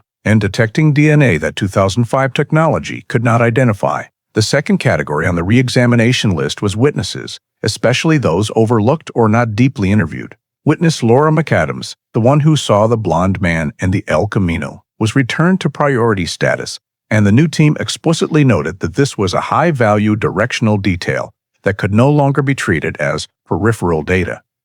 Additionally, the new team compared 2005 witness statements with scene reports and found that the reported loud sound at 8:00 p.m. and the strange vehicle sighting at Maple Glen Road perfectly aligned with the forensic estimated time of death, something the old team had not fully connected due to the absence of a body at the time. Next, the new team reconstructed the victim's final 24-hour timeline and compiled a list of supplemental questions to clarify, such as the identity of the person who called Emily's phone at 7:20 p.m., a detail recorded but never fully pursued. They believe this call might relate to luring the victim off her intended route, and the old team's failure to chase this data was a serious omission that needed correction. A small dedicated subgroup was assigned specifically to reanalyze the series of anonymous letters, which had once derailed the investigation but had never been fully examined for handwriting, fingerprints, or origin. The new team assessed that the old police's treatment of the anonymous letters as credible information rather than disruptive evidence had caused the investigation to lose focus, and the current task was to determine whether the letters were linked to the actual perpetrator, or merely the work of someone intentionally causing confusion. They placed the letters on the list of evidence requiring re-examination using digitized handwriting analysis, ink structure analysis, and paper source tracing to assess any connection to previously considered suspects. The new investigative team also recorded the key forensic finding just provided. The victim's time of death fell precisely on the 2005 night, meaning any hypothesis suggesting she survived for days before being killed was now invalid. This forced re-examination of all timing assessments, cross-referencing routes, and reconstruction of possible perpetrator approaches between Lake Isabella and Maple Glen Road. After documenting all procedural errors and overlooked points, the new team identified 4 mandatory re-examination pillars: physical evidence, witnesses, timeline, and anonymous letters. Each pillar would be handled under new protocols to avoid repeating past mistakes, aiming to rebuild the investigative structure from the ground up based on factual data rather than inference. With the re-examination list finalized, the new team prepared to restart the Emily Reyes investigation on a foundation of more advanced forensic science and a fresher, more objective perspective than in 2005. After the new investigative team completed its comprehensive file review and compiled the list of evidence requiring re-examination, all old samples were transferred to the State Forensic Lab for modern reanalysis, starting with the faint fingerprints recovered from the cabin of Emily's Ford Ranger. Those prints had been too faint in 2005 for comparison, but with current image enhancement technology and fingerprint reconstruction software using characteristic point analysis algorithms, the lab recovered approximately 70% of the ridge patterns on 2 different samples. After restoration, the samples were run through the CODIS system, including both suspect databases and statewide criminal records. Results returned after hours of processing showed the fingerprints did not match Paul Harker, did not match any of Emily's relatives, and did not match any entry in the state criminal database. This was the first major finding because it ruled out the possibility that Paul had handled the vehicle interior at the time the truck was driven off the route home.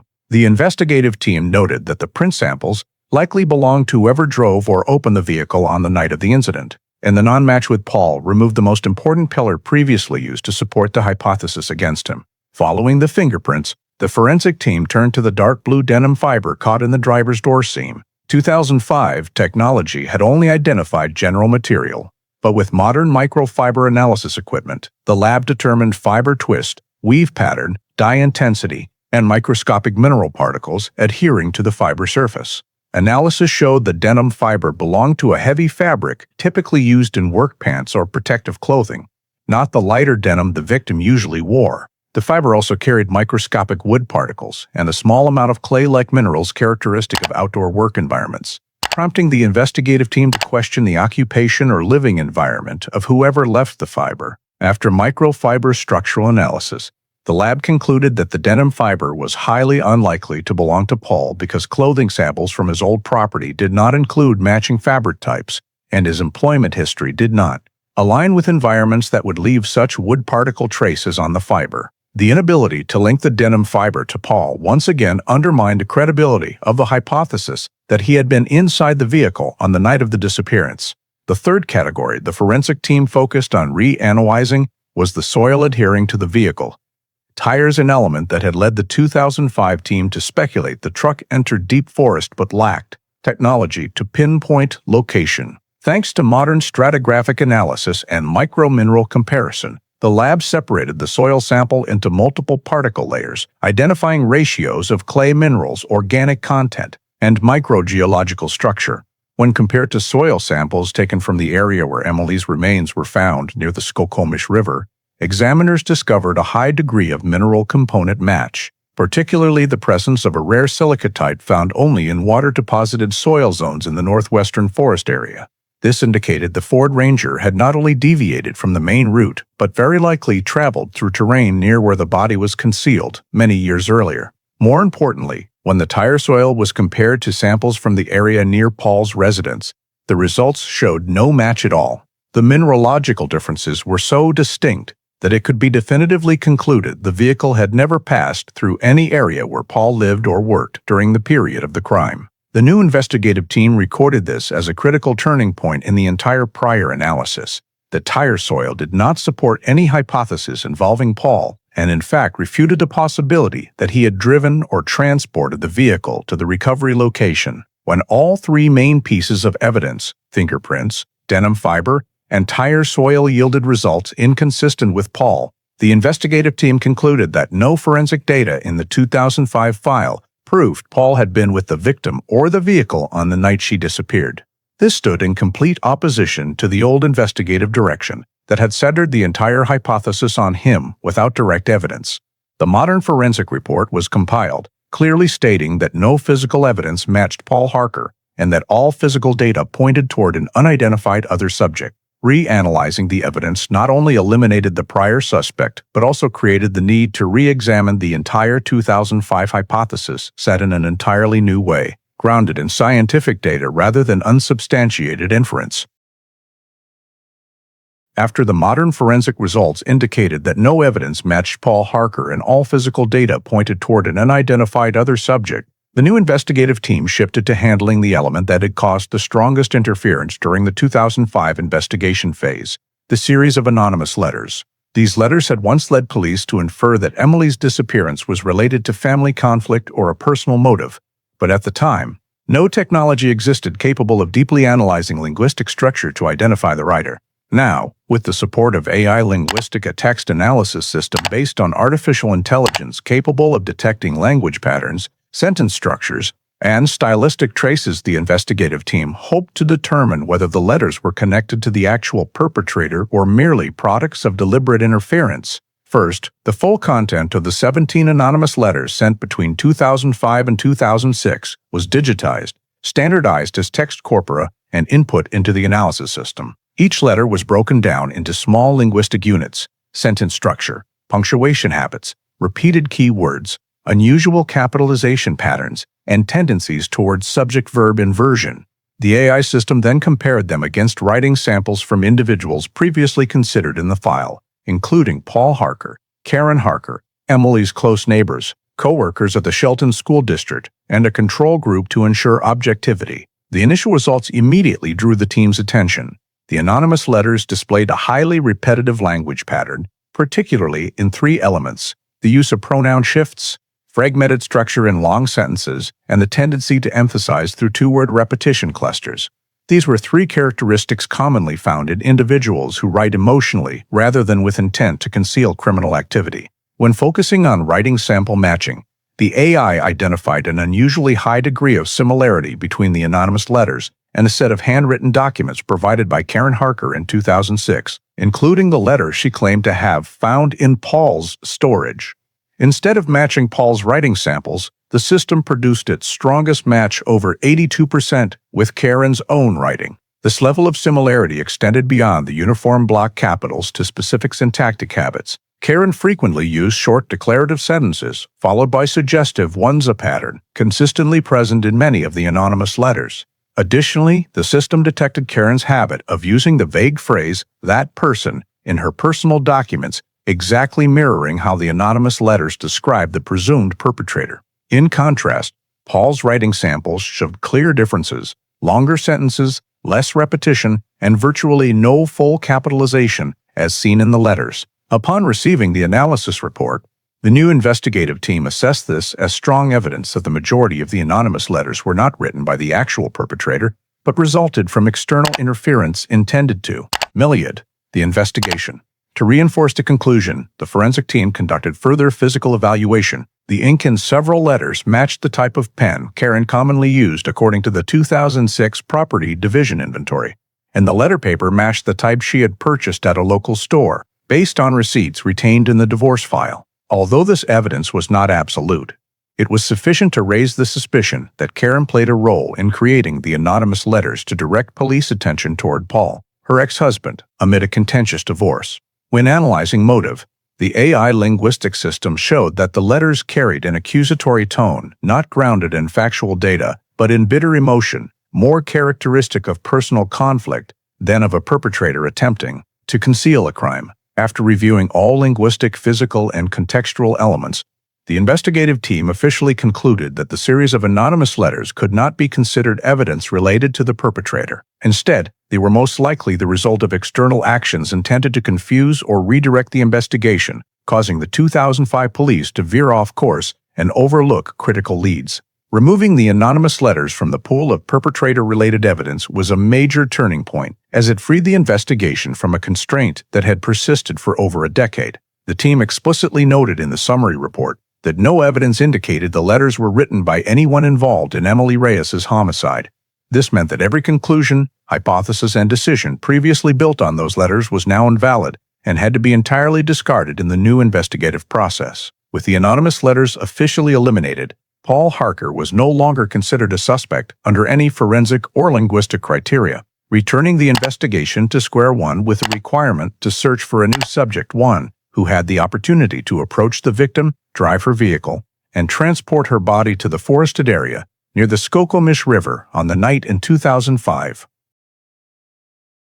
After completely eliminating the disruptive impact of the anonymous letters and determining that no forensic evidence linked to Paul Harker, the new investigative team decided to return to the direction that had been the most undervalued in the 2005 file: the statement from bus driver Laura McAdams regarding the blonde man in the Chevrolet El Camino seen near the Lake Isabella Trail during the time frame matching the confirmed time of Emily's homicide. Recognizing the importance of the only direct eyewitness who'd observed a suspicious subject, the investigative team applied 2017-era cognitive interviewing techniques, a method designed to reactivate witness memory through open-ended question sequences, allowing them to reconstruct events without imposition of assumptions or leading suggestions. From the outset of the interview, Laura demonstrated that her memory of that evening still contained far more vivid details than her 2005 statement, which had been limited by the older interview protocol that lacked depth. When asked to describe the entire scene rather than focus on specific details, Laura recalled seeing the man standing near the trail edge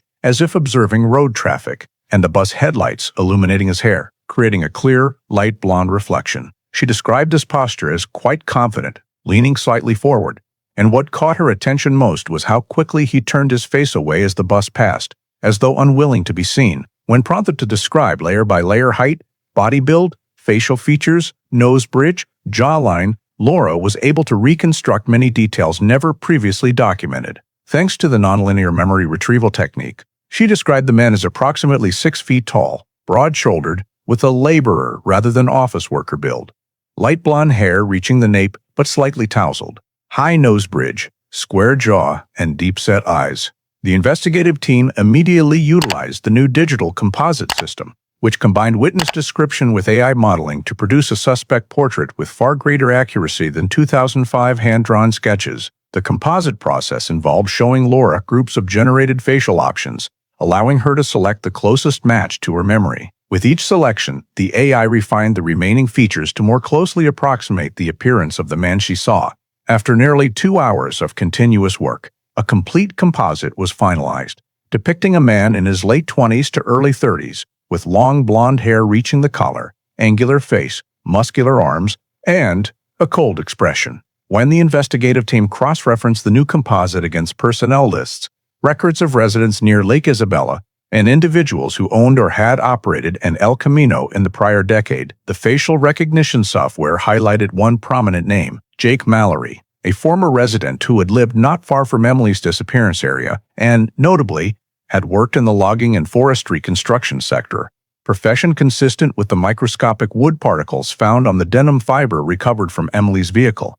Even more striking was that in the 2005 file, Jake had been briefly noted for owning an old pale yellow Chevrolet El Camino, but because police at the time were solely focused on Paul Harker, that information was dismissed from the main investigative path after only a cursory initial review. Once the composite was complete, the investigative team showed the image to Laura for confirmation of match to memory. Without hesitation, Laura stated that the composite was very similar to the man that night, particularly the jawline and the quick glance away when he saw the bus. This was the first time since 2005 that police had a suspect portrait consistent with forensic evidence and completely unrelated to Paul Harker. Immediately afterward, the investigative team checked state citizen records to verify Jake Mallory's identity, noting that in 2005 he was single, worked seasonal jobs in logging, and frequently moved through deep forest areas around Lake Isabella and the Skokomish River. Notably, Jake left Washington in 2006, just months after Emily's case was moved to cold case status, and was never fully interviewed before departing the state. The composite was attached to the file, marking Jake Mallory as the new central focus of the investigation, instead of Paul Harker. This was the second major turning point following the DNA conclusion, shifting the Emily Reyes case onto an entirely different path. After the composite, confirmed by witness Laura McAdams, matched Jake Mallory's face, and the investigative team noted that his occupation and travel habits aligned with the geological areas relevant to the case, the next step in the reinvestigation focused on the Chevrolet El Camino that Laura had seen on the night Emily disappeared. Locating this vehicle became a critical key, because if it could be identified, the investigative team could potentially recover direct physical evidence linked to the perpetrator, something that had remained untouched for over a decade. First, the team requested the Washington State Department of Transportation to provide a complete list of all El Camino registrations in the 2004-2006 period, although the number of El Caminos was low due to the model's discontinuation years earlier. Matching the exact color and model year described by the witness posed a challenge because the original statement had been somewhat vague. However, using 2017 color reconstruction simulation software based on memory, Laura confirmed the vehicle was pale yellow or faded gold, a match to two common paint codes for late-model El Caminos. After filtering the list by color, 7 El Caminos remained viable across the state of Washington. The next step was to review ownership history, title transfers, registration renewals, and disposal reports for each vehicle from 2005 to 2017. Of the 7, 6 remained in current owner records or private garages. Only one was documented as destroyed at a salvage yard in Tacoma in 2008. This detail immediately drew the team's attention because 2008 was only 2 years after Emily's disappearance was relegated to cold case status and coincided with Jake Mallory's departure from Washington. This made the destroyed El Camino the top priority target for inspection. The investigative team promptly visited the Tacoma salvage yard and requested retrieval of 2008 intake records. Although the yard had changed management multiple times, fortunately they retained some archived paper records. After searching through dozens of old file boxes, the team located the intake log for a pale yellow Chevrolet El Camino whose license plates had been removed prior to delivery. A brief note in the remarks section read, "Vehicle non-running, frame rusted, interior torn, needs dismantling." The most significant entry was under "Delivered by," a scribbled but legible signature Jake Mallory. Immediately, the investigative team requested access to the yard section containing undestroyed old vehicle frames. After hours of searching through rusted metal piles, they located the rear frame section of an El Camino matching the target model year, along with portions of decayed interior still containing small collectible fragments. Although the vehicle had been almost entirely dismantled, the forensic team was still able to conduct microparticle analysis, hair sampling, and residual soil testing in frame crevices. Initial analysis results were breakthrough in the rear seat gap. Forensics recovered a long, light blonde hair strand, matching Laura's description of the suspect and consistent with Jake Mallory's hair color per 2005 records. Although the hair was brittle and damaged, it retained sufficient cuticle for microscopic characterization. Additionally, soil recovered from the frame undercarriage contained a silicate mineral layer, matching the type found on Emily's bones at the Skokomish River site, indicating the El Camino had once traveled or been parked in the vicinity of where the body was concealed. This created the first direct link between the suspected vehicle and the remains recovery location, something the 2005 police had never established. When the hair sample was compared against citizen DNA records, the lab confirmed it matched Jake Mallory's hair profile stored in his 2004 medical file. This result not only confirmed Jake as the operator of the El Camino, but also showed the vehicle had been present in an environment consistent with the remains discovery site. From a detail once considered peripheral, the El Camino now became the key to cracking the case because it contained forensic data proving the suspect's presence directly tied to Emily's homicide. The investigative team immediately incorporated the analysis results into the summary report and flagged this as the most significant evidence since the file was reactivated. Recovering the El Camino not only eliminated prior doubts but also affirmed a clear chain of events connecting suspect Jake Mallory, the vehicle he operated, and the location where Emily Reyes's body was concealed on the night in 2005. As a result, the investigation moved into an entirely new phase, focused on tracing Jake's whereabouts on the night of the homicide. After locating Jake Mallory's El Camino and recovering hair and soil samples matching the geological layer at Emily Reyes's remains discovery site, the new investigative team immediately expanded analysis of Jake's background to determine whether he exhibited any prior pattern of behavior involving violence or harassment of women. Civil records showed that Jake had grown up in the Shelton area before moving to Oregon for seasonal logging work, but his Oregon file contained a series of police reports related to unwanted approaches toward young women, though none had sufficient grounds for criminal prosecution. The first reported incident occurred in 2002, when a female college student accused Jake of following her for several weeks near her dormitory in Eugene. Police summoned him for questioning, but because he maintained distance and exhibited no direct harmful behavior, the file was classified only as suspicious conduct and closed. The second incident took place in 2003, when a woman reported that Jake had blocked her path with his vehicle in a supermarket parking lot late at night and attempted to invite her into his car.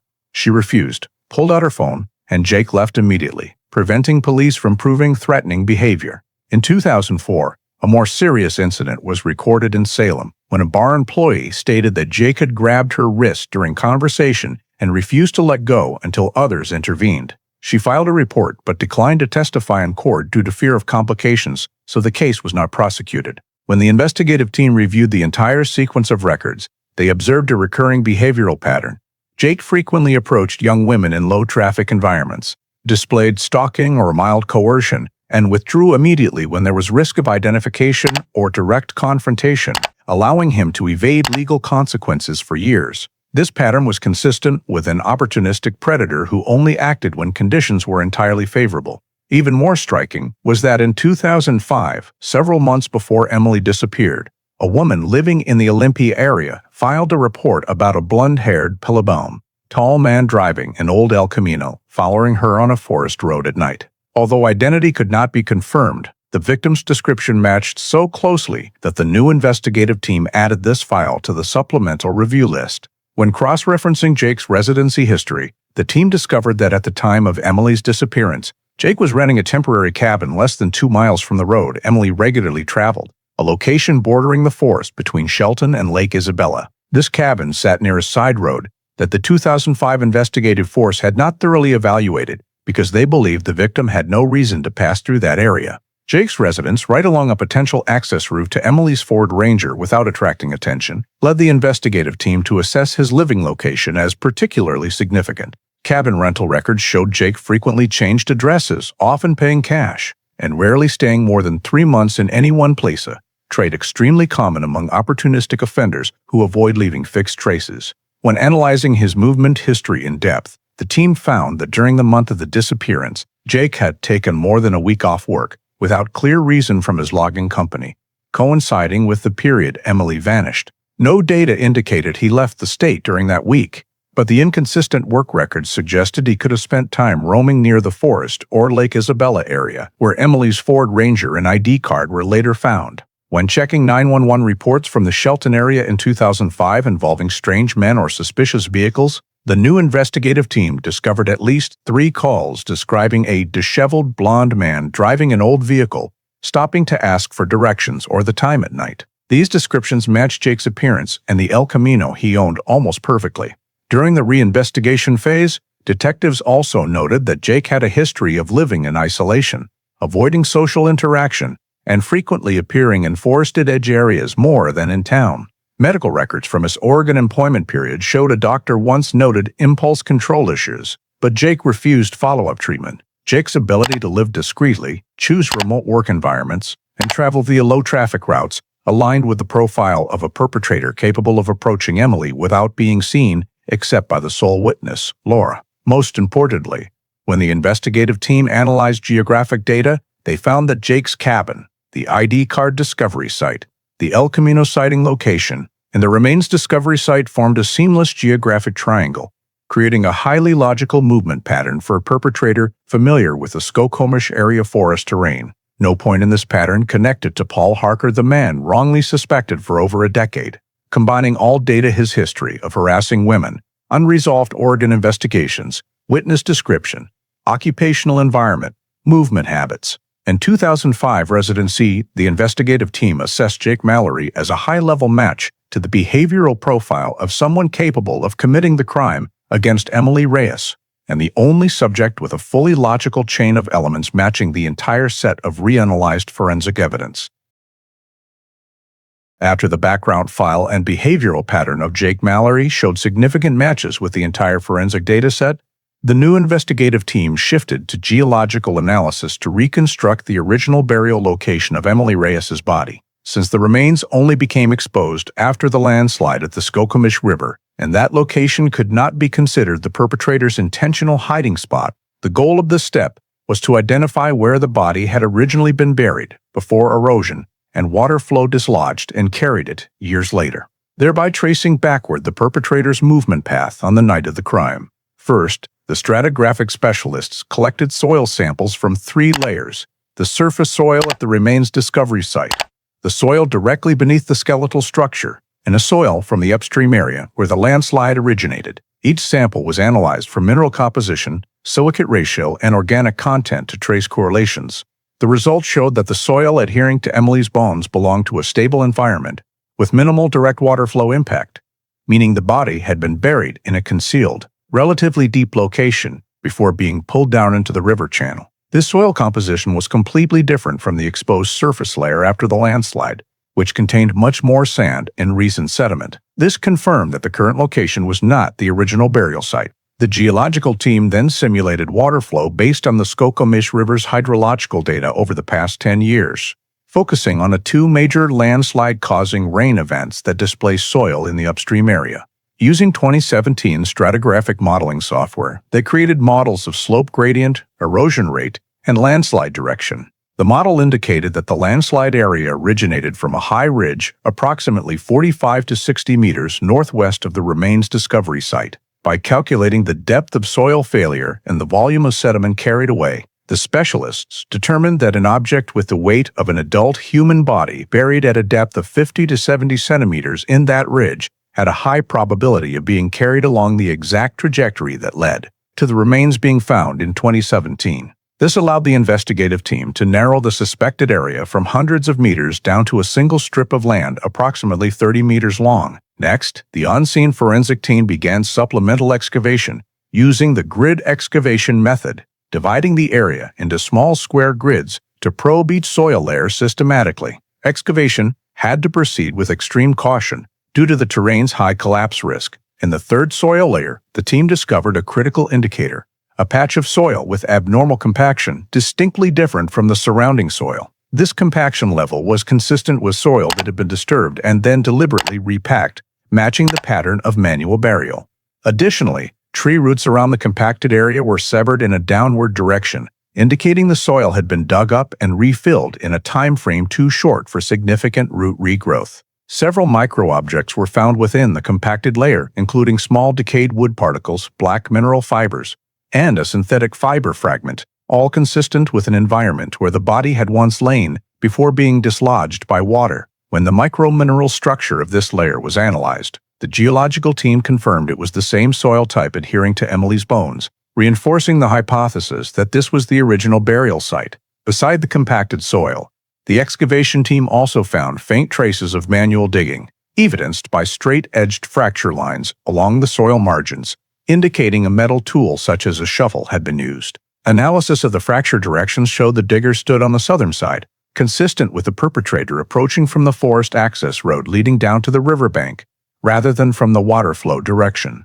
From the complete stratigraphic data and landslide flow simulation, the investigative team delineated the original burial location as an area no larger than 5 square meters, situated right at the edge of dense brush and only about 20 meters from the side road Jake Mallory had used to drive into the forest. This inadvertently formed a critical logical connection. The cabin where Jake lived in 2005 sat directly along the straight-line route to the burial area, while no road from Paul Harker's residence led to this zone without passing through heavily populated areas.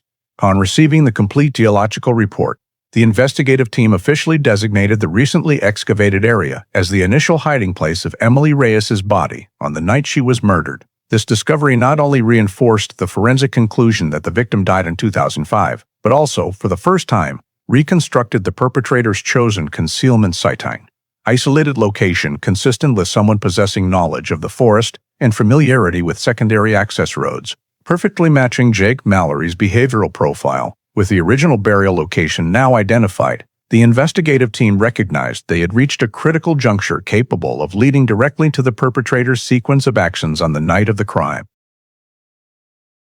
After the original burial location of Emily Reyes was determined through stratigraphic analysis and landslide flow simulation, the investigative team understood that the next step was necessary, searching Jake Mallory's former residence to locate direct evidence that could link him to both the burial scene and the night of the homicide. Because the cabin Jake rented in 2005 had changed hands multiple times over more than a decade, the investigative team had to obtain an expanded search warrant, including authority to seize any items belonging to Jake that remained in the property owner's storage or workshop. Once the warrant was approved, the team conducted a thorough search of the entire premises, starting with the rear storage shed, where the current owner reported that many belongings left by previous tenants were often abandoned and never cleared out due to the area's infrequent use. In a dark corner of the shed, beneath a pile of moldy cardboard boxes, investigators discovered a black plastic bin sealed with old silver duct tape, its exterior bearing dried mud streaks. Inside the bin was a pair of thick work gloves, dark blue, made of denim poly blend material. the exact heavy fabric commonly used in logging work. The most striking detail was that the glove interiors still retained dried soil clumped in small patches. When samples were collected and analyzed on-site with a rapid mineral test kit, the team observed that the soil contained silicate and clay components matching the soil type found at the original burial site. The fact that the gloves carried soil matching the stratigraphic layer where the body had been buried was the first direct indication that Jake had physically interacted with that area. Continuing to search the plastic bin, the investigative team found an additional torn denim fabric fragment, approximately 4 centimeters long, ripped from heavy work pants. The fragment was placed beside photographs of the microfiber sample recovered from the Ford Ranger's door seam in 2005, and visual comparison already showed a high degree of similarity. However, to confirm, the team sent the newly recovered fabric sample to the forensic lab for comparison of microfiber structure, twist pattern, and dye concentration. Subsequent results confirmed that the cabin-recovered fabric fragment had identical weave and chemical characteristics to the sample from the victim's vehicle, ruling out random coincidence. This was the first piece of evidence proving that the denim fiber at the scene had originated from clothing associated with Jake or used by him. As the investigative team continued checking the remaining cardboard boxes, they discovered a partially water-damaged notebook that was still legible. Although nearly half the pages were moldy, the surviving pages showed that Jake had recorded routes he used during his time working in Shelton. Among the intact pages, the investigative team found a small hand-drawn map of forest roads connecting the cabin to the area along the Skokomish River. What drew immediate attention was a red pen circle marking on the map's edge, annotated with the time 10:15 p.m. without a specific date. When this information was placed against the case timeline, the investigative team realized that the 10:15 p.m. mark aligned with the time frame when the Ford Ranger was last seen before disappearing from the main route in 2005, according to scattered witness data. The notebook contained not only a simple map, but also numerous notations describing safe stopping points, side turnoffs, and remarks such as no lighting, no traffic, good concealed terrain, descriptions reflecting deep familiarity with the forest and riverbank area that only someone who had traveled it repeatedly could have recorded. Another page even included the note, soft road after rain, showing the Jake monitored soil condition and moisture factors highly consistent with someone selecting a burial site with low detection risk.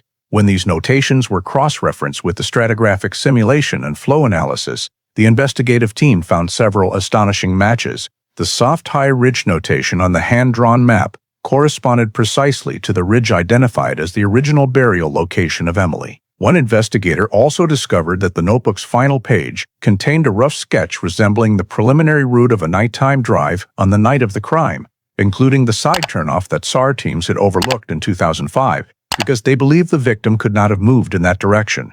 With gloves bearing matching stratigraphic soil, a denim fragment identical to the scene sample, and a map annotated with a time and location directly tied to the case, the investigative team now possessed the first chain of evidence that could not be explained by any innocent hypothesis. Every detail pointed to the same conclusion. Jake Mallory was present at the burial area on the night Emily was murdered, had direct contact with the body or surrounding soil, and had prepared or pre-noted routes to avoid detection. With this series of direct physical evidence, the investigative team understood that the Emily Reyes file had officially entered an irreversible phase, with all information converging on a single suspect, the only person whose terrain knowledge, behavioral pattern, and forensic traces fully matched the reality reconstructed after 12 years.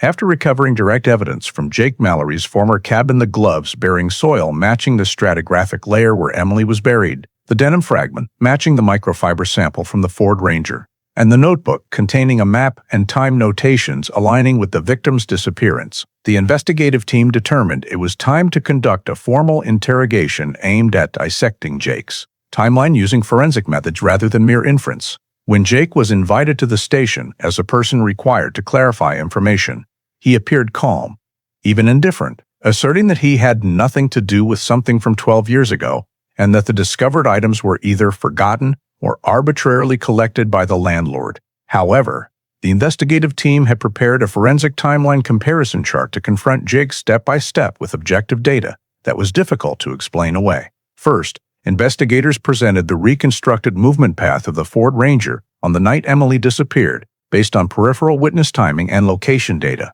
Previously downplayed statements were now rebuilt using journey simulation tools, showing the vehicle left the bus yard around 7:55 p.m. and appeared on a segment more than a mile from Lake Isabella around 8:10 p.m., a time frame consistent with the 2017 forensic estimated time of death. Investigators asked Jake to explain his presence near that area, citing the notebook recovered from the cabin. Jake replied that the map was just notes for work and that the 10:15 p.m. mark had nothing to do with the victim.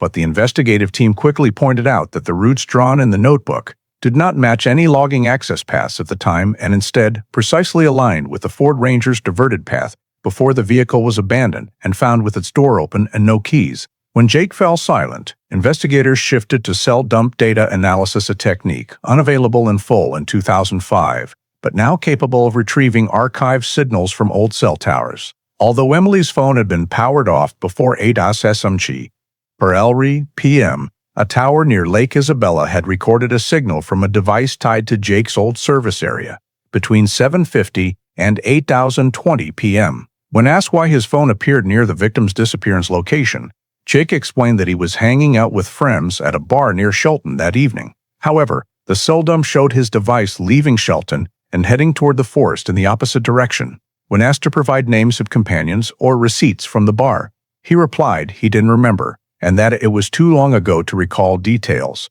This placed his account in a position impossible to verify. The investigative team continued matching vehicle speed and travel time based on forensic data. The distance from the cabin to the original burial site and back would take approximately 26 to 33 minutes depending on road conditions. When cross-referenced with the 10:15 p.m. notation in the notebook, the team realized this timestamp nearly matched the point of return to the cabin, meaning the journey likely began around 9:30 to 9:40 p.m. This time frame perfectly aligned with the forensic model, predicting the perpetrator buried the body 60 to 90 minutes after the killing. When investigators presented this comparison, Jake denied it, calling it forced speculation, but offered no reasonable explanation for why the map recorded a time precisely at the burial area. Next, the investigative team presented the denim fiber analysis results. The cabin recovered sample and the vehicle sample showed microscopic structural similarity with statistical deviation below 1%. Investigators asked Jake to explain this match, but he repeated that the cabin had many other tenants, even though the landlord confirmed no one had used the cabin for years after Jake left. Faced with irrefutable data, investigators shifted to forensic-directed confrontation. They asked Jake to describe his exact location between 8:30 p.m. on the night Emily disappeared. Jake claimed he was home all evening, but cell dump data showed his phone had not connected to any tower near the cabin during that period. This meant he was not at home. When pressed, Jake said he left the phone somewhere, but forensic logic showed the phone had moved along the exact route leading to the body location. Investigators then presented the Skokomish River flow model. The body buried on the forest ridge and later carried to the discovery site. They asked if Jake knew that area. Jake replied, "Never been there." However, cell dump data showed his phone connecting to the nearest tower right in the Forest River Junction area during the time frame consistent with when the perpetrator transported the body for burial. Finally, the investigative team presented the pivotal detail. The blonde hair recovered from the El Camino matched Jake's old DNA profile. He responded vaguely that the vehicle had been sold long ago, but salvage yard records showed he personally delivered it in 2008. The mounting contradictions, layer upon layer of forensic data, made Jake's explanations increasingly feeble and incapable of aligning with any objective timeline. Although Jake continued to deny involvement, the interrogation clearly demonstrated his provided timeline could not withstand the forensic data, and every gap in his account aligned precisely with the period when the perpetrator moved the body and Emily's vehicle on the night in 2005. After the interrogation, in which nearly all of Jake Mallory's statements directly contradicted the forensic data, the investigative team entered the critical phase, fully reconstructing the crime journey by integrating all physical evidence, timeline, cell dump data, and simulation of the forest terrain around Lake Isabella Skokomish River. The objective was to establish a seamless, objective, and physically consistent sequence of events from the moment the perpetrator approached the victim to the moment the body was concealed. First, the investigative team established Emily's departure from work, 7:40 p.m., based on co-worker statements and bus yard timing data. Her leaving the yard at 7:55 p.m. aligned with the time needed to gather belongings and walk to her vehicle. From there, Forensics simulated the Ford Ranger's journey along the route home, calculating nighttime traffic speeds based on witnesses who heard an unusual sound at 8:00 p.m. and Laura McAdams' sighting of the El Camino and blonde man just minutes earlier. The investigative team identified the intersection point between Emily's path and Jake's appearance as the turn onto Maple Glen Road, a quiet road, leading into the western forest of Lake Isabella. This was determined to be the most logical ambush site because three elements converged there: location, timing, and the perpetrator's ability to move undetected. Next, the team integrated Jake's cell dump data, showing his device moved from the Shelton residential area into the forest zone between 7:50 and 8:20 p.m. When compared to the projected path of the Ford Ranger, the simulation indicated the two vehicles could have crossed paths only minutes apart. Forensics established the attack window as 8:25, 8:20 p.m.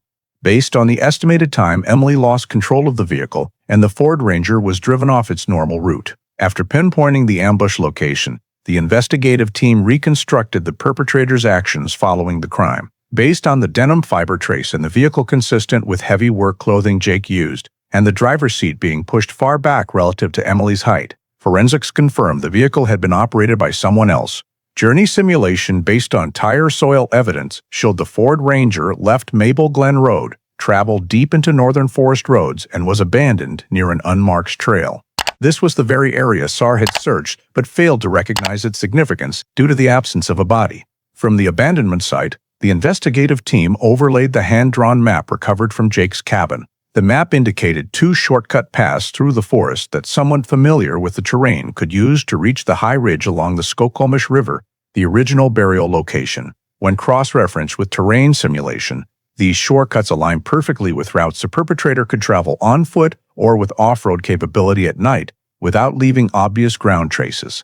Forensics concluded that after removing Emily from the vehicle, likely after she was dead or unconscious from the head blow, the perpetrator used his own vehicle, the El Camino, to transport the body to the ridge. This conclusion rested on two factors: the matching stratigraphic soil recovered from the El Camino frame and cell dump data showing Jake's phone in the Forest River Junction area between 9:30 and 10:20 p.m.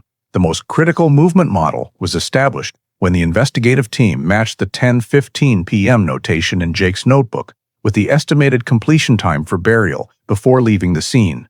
Stratigraphic analysis confirmed the body was buried at a depth of 50 to 70 centimeters, a depth consistent with 20 to 30 minutes of shoveling in post-rain forest soil. If the perpetrator reached the ridge around 9:40 p.m., completing burial by 10:15 p.m. was entirely plausible. After the body was concealed, the forensic timeline determined the perpetrator left the area via the same shortcuts back to his rented cabin less than 2 miles away. Cell dump data supported this, as Jake's phone reconnected to the tower near the cabin around 10:40 p.m. By integrating all physical evidence, the soil-stained gloves, cabin denim fragment, blonde hair in the El Camino, time and notated map, original burial site, Ford Ranger tire soil, the forensic team constructed a complete, continuous, contradiction-free crime journey with no point allowing for an alternative perpetrator. Most importantly, every forensic touchpoint appeared in linear sequence: where Jake was seen, where the vehicle was taken over, where the body was buried, and where the perpetrator departed. No branch in the model indicated the presence of Paul Harker or anyone else.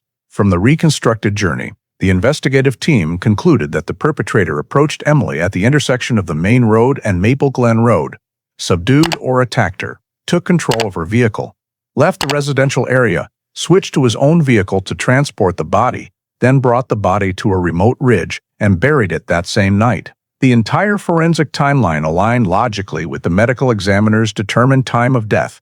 The victim died on the evening of 2005. With this reconstruction, the investigative team officially identified the only sequence of events consistent with all physical evidence: a chain of actions that only someone with knowledge of the terrain, a behavioral pattern like Jake Mallory's, and presence at the precise locations and times could have carried out. With the forensic timeline fully reconstructed and logically sound, the investigative team moved into the final synthesis phase to prepare the prosecution file against Jake Mallory. Based on all physical evidence, non-physical evidence, digital data, and behavioral analysis collected throughout the months-long reinvestigation. This work required absolute precision, as the prosecutor's office needed a seamless, gap-free chain of evidence strong enough to sustain a charge of first-degree murder in a case that had remained open for over 12 years. First, the team organized all physical evidence into a clear chronological sequence, beginning with the discovery of Emily's remains and DNA confirmation that the victim was killed on the very night she disappeared in 2005, followed by skull analysis revealing heavy blunt force impact from a hard object, ruling out accident, and the forensic conclusion that the body had been manually buried at a deep ridge in the Skokomish forest before a landslide exposed it. This formed the legal foundation establishing the case as homicide rather than a natural disappearance. Next, the team assembled the second major block of physical evidence, the denim microfiber samples recovered from Emily's Ford Ranger, which matched exactly with the denim fragment recovered from Jake Mallory's former cabin, and crucially, this fabric type did not match any clothing belonging to the victim. This proved the presence of a second person inside the vehicle, and showed that the person had worn clothing consistent with a heavy work attire Jake used in the logging industry. The next piece of evidence was the pair of work gloves found in the cabin, bearing soil layers matching the stratigraphic composition of the original burial site. The fact that the soil inside the gloves had the identical mineral structure to samples taken from Emily's remains constituted the strongest forensic link demonstrating that the user of the gloves had direct or indirect contact with the burial location. No reasonable, innocent explanation existed for such a precise match. Following that was the Chevrolet El Camino recovered from the Tacoma salvage yard. The evidence block recovered from the vehicle, including blonde hair matching Jake's DNA, undercarriage soil matching the Skokomish stratigraphic layer, and synthetic fiber traces on the rear seat formed the critical connection between the suspect and the burial scene. Moreover, salvage yard records confirmed that Jake himself delivered the vehicle in 2008, right after the case was downgraded to cold case status, indicating an intentional effort to eliminate a vehicle that could contain incriminating evidence. After completing the physical evidence block, the investigative team compiled the non-physical evidence group.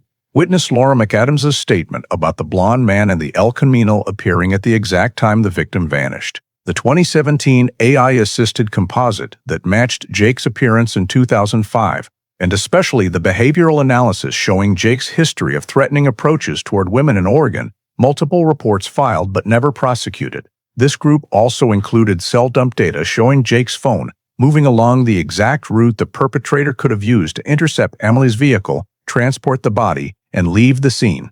Every point in the non-physical evidence group served to corroborate or explain the physical evidence, making the prosecution structure airtight. Next, the investigative team constructed the logical chain connecting Jake's behavior to the forensic timestamps. For example, the 10:15 p.m. notation in Jake's notebook matched the forensic predicted time for completion of burial. The routes drawn in the notebook aligned perfectly with the Ford Ranger's diverted path and the shortcuts to the ridge. Cell dump data showed Jake was not at his cabin as claimed, but was present near the crime scene.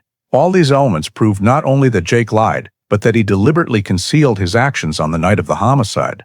When evaluating the legal strength of the evidence chain, the investigative team assessed each point against three criteria: independence of the evidence, probative force, and vulnerability to defense rebuttal. Accordingly, pieces once considered circumstantial had become pivotal links because they were now supported by modern forensic data. The complete absence of any evidence matching Paul Harker further highlighted the focused nature of the chain toward Jake Mallory, entirely eliminating the hypothesis that had derailed the 2005-2006 investigation. Once all evidence was reorganized, the investigative team created a complete linkage chart: starting point, time Emily left the bus yard; approach point, Maple Glen Road intersection; vehicle takeover point, Forest Side Road; vehicle switch point, Ford Ranger abandonment location; body concealment point, Skokomish Ridge; return to cabin point, per cell dump and notebook timestamp. This linkage chain contained no loose ends. Every link was supported by tangible evidence. Finally, the investigative team concluded that the file met prosecution standard. Motive existed, opportunity existed, capability existed, means existed, physical traces existed, and concealment behavior existed. These are the required elements for a first-degree murder charge, and all converged on Jake Mallory with no viable alternative suspect. With the complete evidence chain in place, the investigative team formally recommended prosecution of Jake Mallory for the murder of Emily Reyes. When the prosecution file against Jake Mallory was submitted to the Mason County Court, the trial quickly became a focal point, because this was a cold case that had lingered for over 12 years, now supported by a dense, tightly structured forensic evidence package rarely seen in revived old cases. On the first day of trial, the prosecution opened by presenting the fully reconstructed forensic timeline, beginning with the moment Emily Reyes left the bus yard, the intersection at Maple Glen Road where multiple pieces of evidence indicated the perpetrator had ambushed her, and continuing to the point where her body was buried in the forest along the Skokomish River. The prosecutor displayed a 3D simulation of the entire route, overlaying cell dump data, vehicle speed calculations, tire soil locations, and landslide flow modeling to demonstrate that the perpetrator's journey matched exactly with the movements tied to Jake Mallory's devices. While the jury watched intently, the prosecutor explained each legal point. Cell dump data showed Jake's phone traveling the precise route forensic analysis identified as the perpetrator's path, within the exact time window matching both the victim's disappearance and the established time of death. After the forensic timeline, the prosecution moved to present the physical evidence recovered from Jake's former cabin. First came the pair of gloves bearing soil whose mineral structure matched the burial site. A forensic expert detailed that the probability of this soil appearing by chance was near zero, because the characteristic silicate type existed only in a narrow stratigraphic band around the Skokomish Ridge.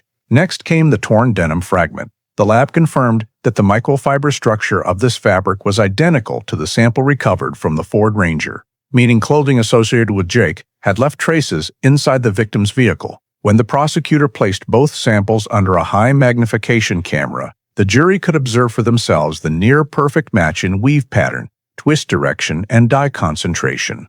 Then came Jake's notebook, the piece of evidence with the strongest psychological impact. The prosecutor displayed the hand-drawn map page, pointing out the 10:15 p.m. mark and the routes leading directly to the burial area. When asked, a behavioral analysis expert testified that such notations could not be coincidental, as they align precisely with the forensic movement model of the perpetrator. Next, the forensic team presented evidence from the El Camino recovered at the Tacoma salvage yard, blonde hair matching Jake's DNA, undercarriage soil matching the stratigraphic layer where the remains were found, and interior traces of synthetic fiber consistent with the Skokomish forest environment. The prosecution argued that the vehicle was the means of body transport, and Jake's delivery of it to the salvage yard in 2008, immediately after the case was downgraded to cold case status, was intentional evidence destruction. After the full presentation of physical evidence, the prosecution called witness Laura McAdams. Laura recounted the evening in 2005 when she saw the blonde man in the El Camino parked near the trail, just minutes before Emily disappeared. The 2017 composite was displayed in court, and Laura confirmed the high degree of similarity between the composite and Jake's appearance at the time. Based on old file photographs, although defense counsel attempted to challenge the reliability of memory after many years, Laura stood firm, stating she had never forgotten the face of the man who made her feel uneasy that night. After the witness, the prosecution continued with the cell dump data chain, considered the nail in the coffin for any defense argument. A technical expert explained how archived signals were retrieved from old cell towers, proving that the device tied to Jake had moved from Shelton to Maple Glen Road, then to the forest area bordering the Skokomish. During the precise window forensic analysis identified for the attack, burial, and return to the cabin. When defense counsel argued that a phone is not proof the defendant was at the scene, the prosecutor immediately countered by showing that the cell dump data matched the physical evidence perfectly, and no reasonable alternative explanation existed. When the defense's turn arrived, Jake's attorney attempted to dismantle each evidence block, but the tight interconnection among the links repeatedly undermined their efforts. They argued that many people could own similar gloves, but the prosecution pointed out that the soil inside the gloves matched the burial site exactly impossible to be random. They questioned the reliability of the denim fragment, but the lab reaffirmed the match ratio was far too high to belong to anyone else. They attacked the accuracy of the cell dump data, but the technical expert affirmed that the margin of error could not account for the signal appearing at the three pivotal locations in the forensic timeline. Finally, the defense tried to focus on the lack of direct eyewitness, but the prosecution argued that in a homicide committed in remote forest, forensic evidence is the most powerful witness. Each time the defense raised an objection, the prosecution simply returned to the evidence, accompanied by expert analysis, rendering every rebuttal disjointed and unpersuasive. Throughout the trial, Jake remained silent, occasionally shaking his head or frowning, but offered no convincing explanation for any key point, especially the presence of his DNA-matched blonde hair in the El Camino and the burial site soil adhering to the gloves left behind in the cabin. When the cross-examination concluded, even neutral observers recognized that the evidence chain had closed. Behavior, physical evidence, timing, location, movement pattern, everything converged on Jake Mallory with no remaining room for alternative inference. When the weeks-long trial reached its conclusion, the jury retired to deliberate with a massive volume of evidence and an unassailable forensic timeline, and after less than 4 hours of discussion, they returned to the courtroom with the unanimous verdict. Jake Mallory was guilty of first-degree murder in the death of Emily Reyes. The sentence was read in a courtroom silent as stone. Jake sat motionless, showing no clear emotion, while Emily's family burst into tears as the truth, after 12 years, was finally brought to light. The judge concluded that the chain of physical evidence from hair, soil, denim microfiber, gloves, hand-drawn map, to the forensic timeline formed a structure so tight that no reasonable inference of innocence remained possible. And in cases without direct eyewitnesses, forensic evidence stands as the most critical foundation for establishing guilt. Given the severity of the conduct, including attacking the victim, transporting the body, concealing it, and intentionally destroying potential evidence, the court sentenced Jake Mallory to life imprisonment without parole. The gavel fell, marking the end of a case once buried under layers of investigative error and informational distortion, while simultaneously opening a new chapter in reviewing legal accountability for those who once caused the investigation to veer off course. Immediately after the sentence was pronounced, the Mason County Prosecutor's Office announced the initiation of a large-scale internal review of the handling of the Emily Reyes case, from the initial report in 2005 to its resolution in 2017. A nearly 200-page internal report was compiled with the goal of confronting procedural failures head-on, analyzing the causes that allowed the case to remain unsolved for over 12 years, and drawing systemic lessons to prevent similar mistakes in the future. First, the report identified the most critical deficiency in the 2005 investigation phase as the allowance of cognitive bias to dominate evidence evaluation. Based on the accusatory anonymous letters and numerous unfounded speculations, police had too quickly centered Paul Harker as the primary suspect, unconsciously eliminating other possibilities and downgrading critical leads such as Laura McAdams's statement about the blonde man and the El Camino. The report emphasized that the bias of already having a suspect in mind was one of the direct causes of the investigation's derailment, leading to insufficient collection of evidence while it was still in pristine condition.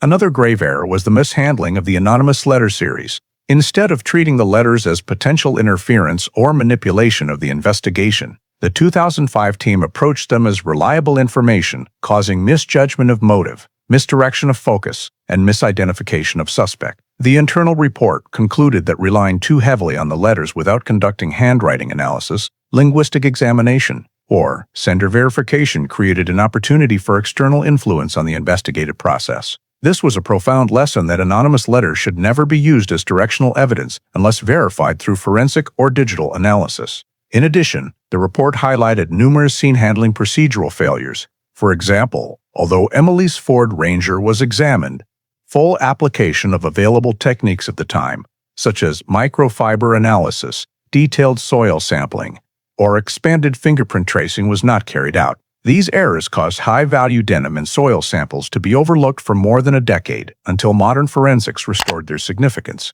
Similarly, the forest area where Emily's ID card was found was not thoroughly dissected for digging traces or vehicle marks, causing the original burial location to be entirely missed. The report assessed that if the 2005 investigation had fully conducted stratigraphic analysis, there was a high likelihood Emily's remains would have been located much earlier, potentially identifying the perpetrator before time degraded the evidence.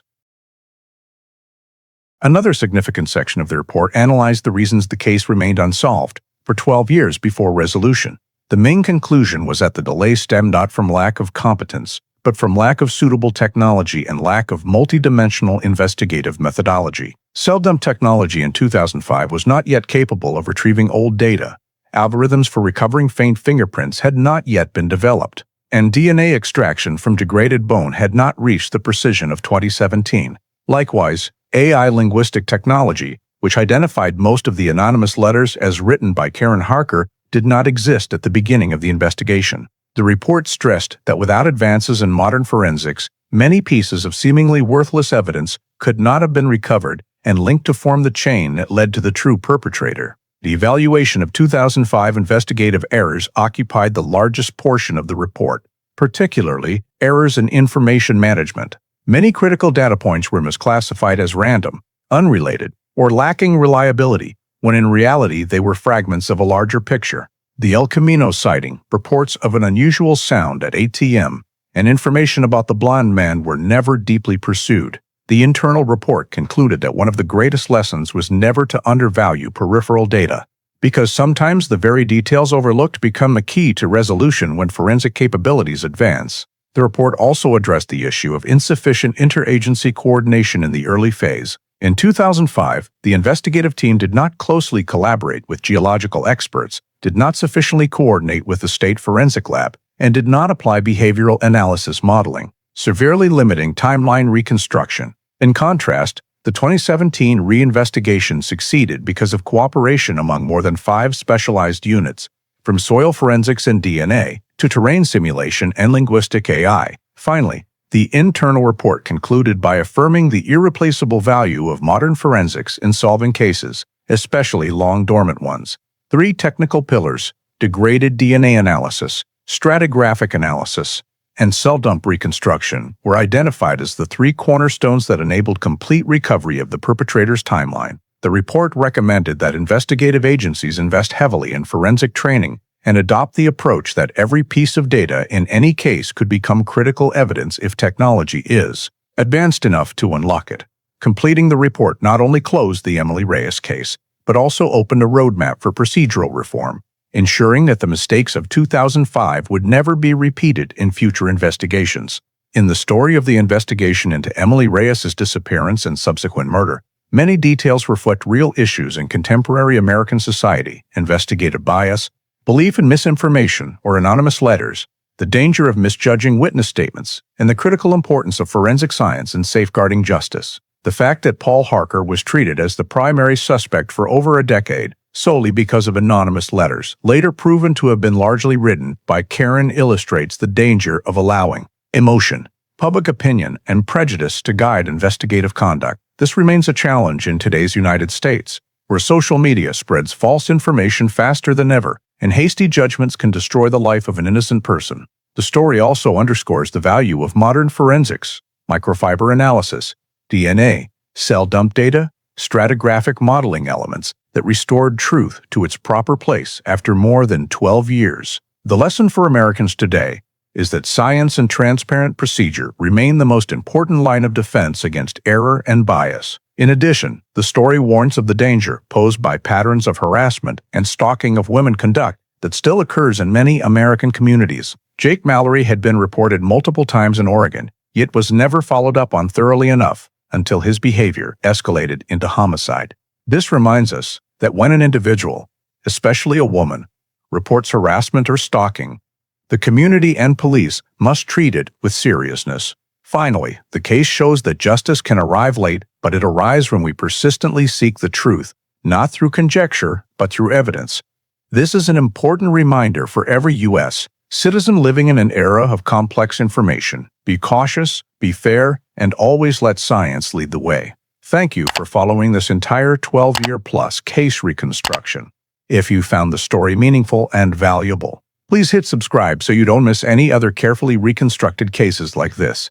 See you in the next video, where we continue to explore how justice is reclaimed piece by piece through evidence.